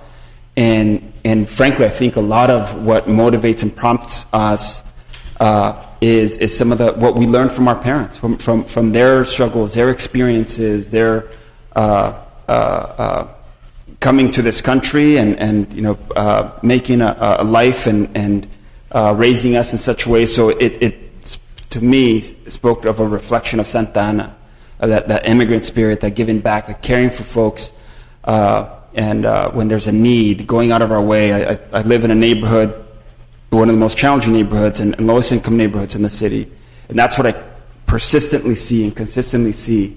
Folks that have very little, but when there's need in the neighborhood, there's a family who's struggling, people rally and come around and serve and support and give the little that they have. Sometimes even what they don't, they figure out a way to rally and be generous. And so as I'm being somewhat reflective, because as I'm winding down my time, and that experience just kind of helped me to see why I love this city so much. And so to our new executive directors of that's part of what you'll experience and have the opportunity and privilege to be able to experience and be a part of this team, from city manager to his staff, down to part-time park and rec person out there in the field. So love this city, love this town, and definitely grateful to be able to serve. And with that, happy Thanksgiving to all. Thank you.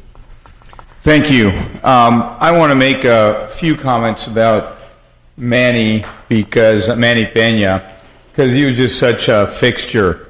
He was so consistent. He always had that gift of gab. He would always be in a good mood, friendly. How can I help? What's going on?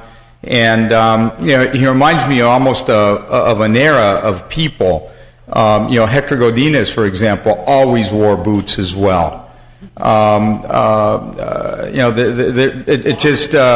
Wally Davis as well. So Manny is really almost the end of a whole group of folks that gave a lot to the city for many, many years. But, his family is still here. And now look at what's going on over at OSHA as it relates to that whole, genre of music, which is el ballet folclórico. And, they're very much renowned throughout the country for the high level of dancing that occurs. And, of course, his daughter is so active with that program there. And that's just a beautiful thing that we see. So as we, think about Manny, I think, I've known him forever, but I didn't know he came out of a neighborhood in San Jose that was called Sal si puedes, get out if you can. So apparently he did get out of San Jose and he came to Santa Ana, or at least he got out of that particular neighborhood. There's also Sal si puedes, by the way, down in Baja. And I don't know, maybe the dirt roads or what, but he got out. So, and he came here and he will be missed, and he donated and gave so much to the city. I also want to mention that I believe on the, right after Thanksgiving, and by the way, happy Thanksgiving to everybody you all have a lot to be thankful for. But I want to mention that after Thanksgiving and before the next council meeting on the 30th of November, it's going to be a really important date here in the city, because the Secretary of Transportation or folks from the federal administration are coming in, and they're going to do an official groundbreaking for the Orange County streetcar. And that's a big deal. Doing a project like that takes literally decades. Trying to get all of these forces to line up and things to happen and to come together, it's extremely difficult to do. And I think this will be analogous to what occurred in L.A. back in 1988, when Mayor Bradley started that first very short leg of a metro system in the downtown. And now look what they have in Los Angeles. It's many years later, but they really have a pretty good transit system now, where folks are going to Santa Monica and they're going to the downtown, and they can get on the Metrolink and come here to Orange County, and it's really made a difference. So I think this is going to be something that's going to improve the city in a very significant way. I hope that generates a whole lot of money, a whole lot of tax revenue, to give us more and more options as we try to continue to improve the city in the future.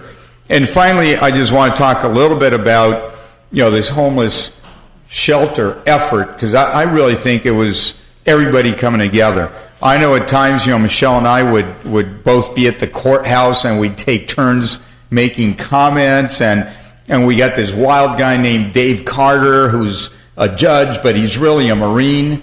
And once a Marine, always a Marine. And he'd get us fired up. and say, you know, why can't we just put up tents in 2 days? You know, let's just do it. And if anybody doesn't agree, you bring them in here and let me talk to them. And then, you know, all the mayors in the county coming in there and everybody getting scolded because they're not doing enough. And then, you know, meanwhile, you know, we have to lead through example, and we did, but it was tough because folks are saying, if you start a shelter in Santa Ana and everybody else doesn't go first, you might be the only one at the end of the day. I don't think so. And the reason I don't think so is Judge Carter. You know, he is going to stay on the bench because he was thinking about retiring, but he's going to be there another couple years just to see this effort through. And at the same time, if we didn't do anything, we didn't take our destiny into our own hands, we would just continue to drown in homeless as they come in from all over the county and beyond the county, and yet we have no ability to react at all.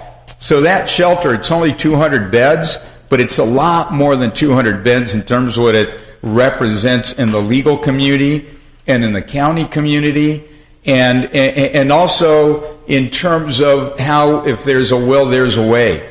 And Mayor Pro Tem Martinez is right. She was saying, you know, I wanted it immediately.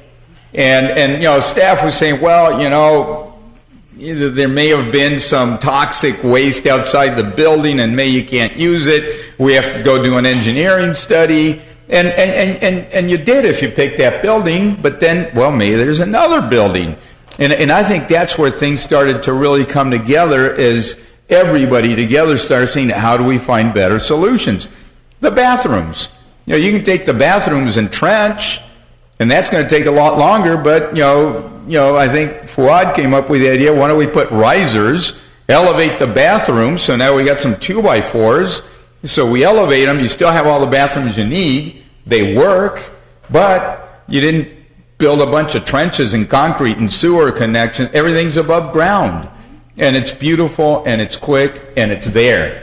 And I'll tell you, things are beginning to change because of that. Only a few months ago, my good friend, the mayor of Tustin in this case, called me up and he said, we got a plan. I said, well, what's your plan? Well, we're going to join you. We're going to build our own shelter. But the bad news is we're going to set up a committee and we're giving ourselves 2 years to find a site. But we've got some ideas as to where the site's going to be. And they actually wanted to settle the lawsuit based on that. And I said, look, you know, if you really want to do something, you have to do it. You can't say we're going to form a committee and in 2 years we have a limit on our deciding time. So we did it in about a few weeks, and then once the effort began, it got done in 28 days. Now we had, you know, folks from HUD, and Michelle and I were there at 10 p.m. meeting with these guys from out of town just so that they could see what's going on with the shelter, because they want to try to emulate that. But tell you something else that they told us, it's very interesting. Orange County as a county from HUD gets about $500,000 because they have all sorts of different pots of money. The city of Houston is a city which is comparable to what we are as a county. They get something like $31 million a year in assistance for all sorts of different programs. So, you know, these efforts that we've made are going to have ramifications well beyond the immediate future, and it's going to posture Orange County as a stronger county and Santa Ana as a stronger city, better able to handle our future and take destiny in our own hands and continue to make us a blessed city. So with that, I want to thank everybody. Have a wonderful Thanksgiving with your friends and families, and this meeting is adjourned.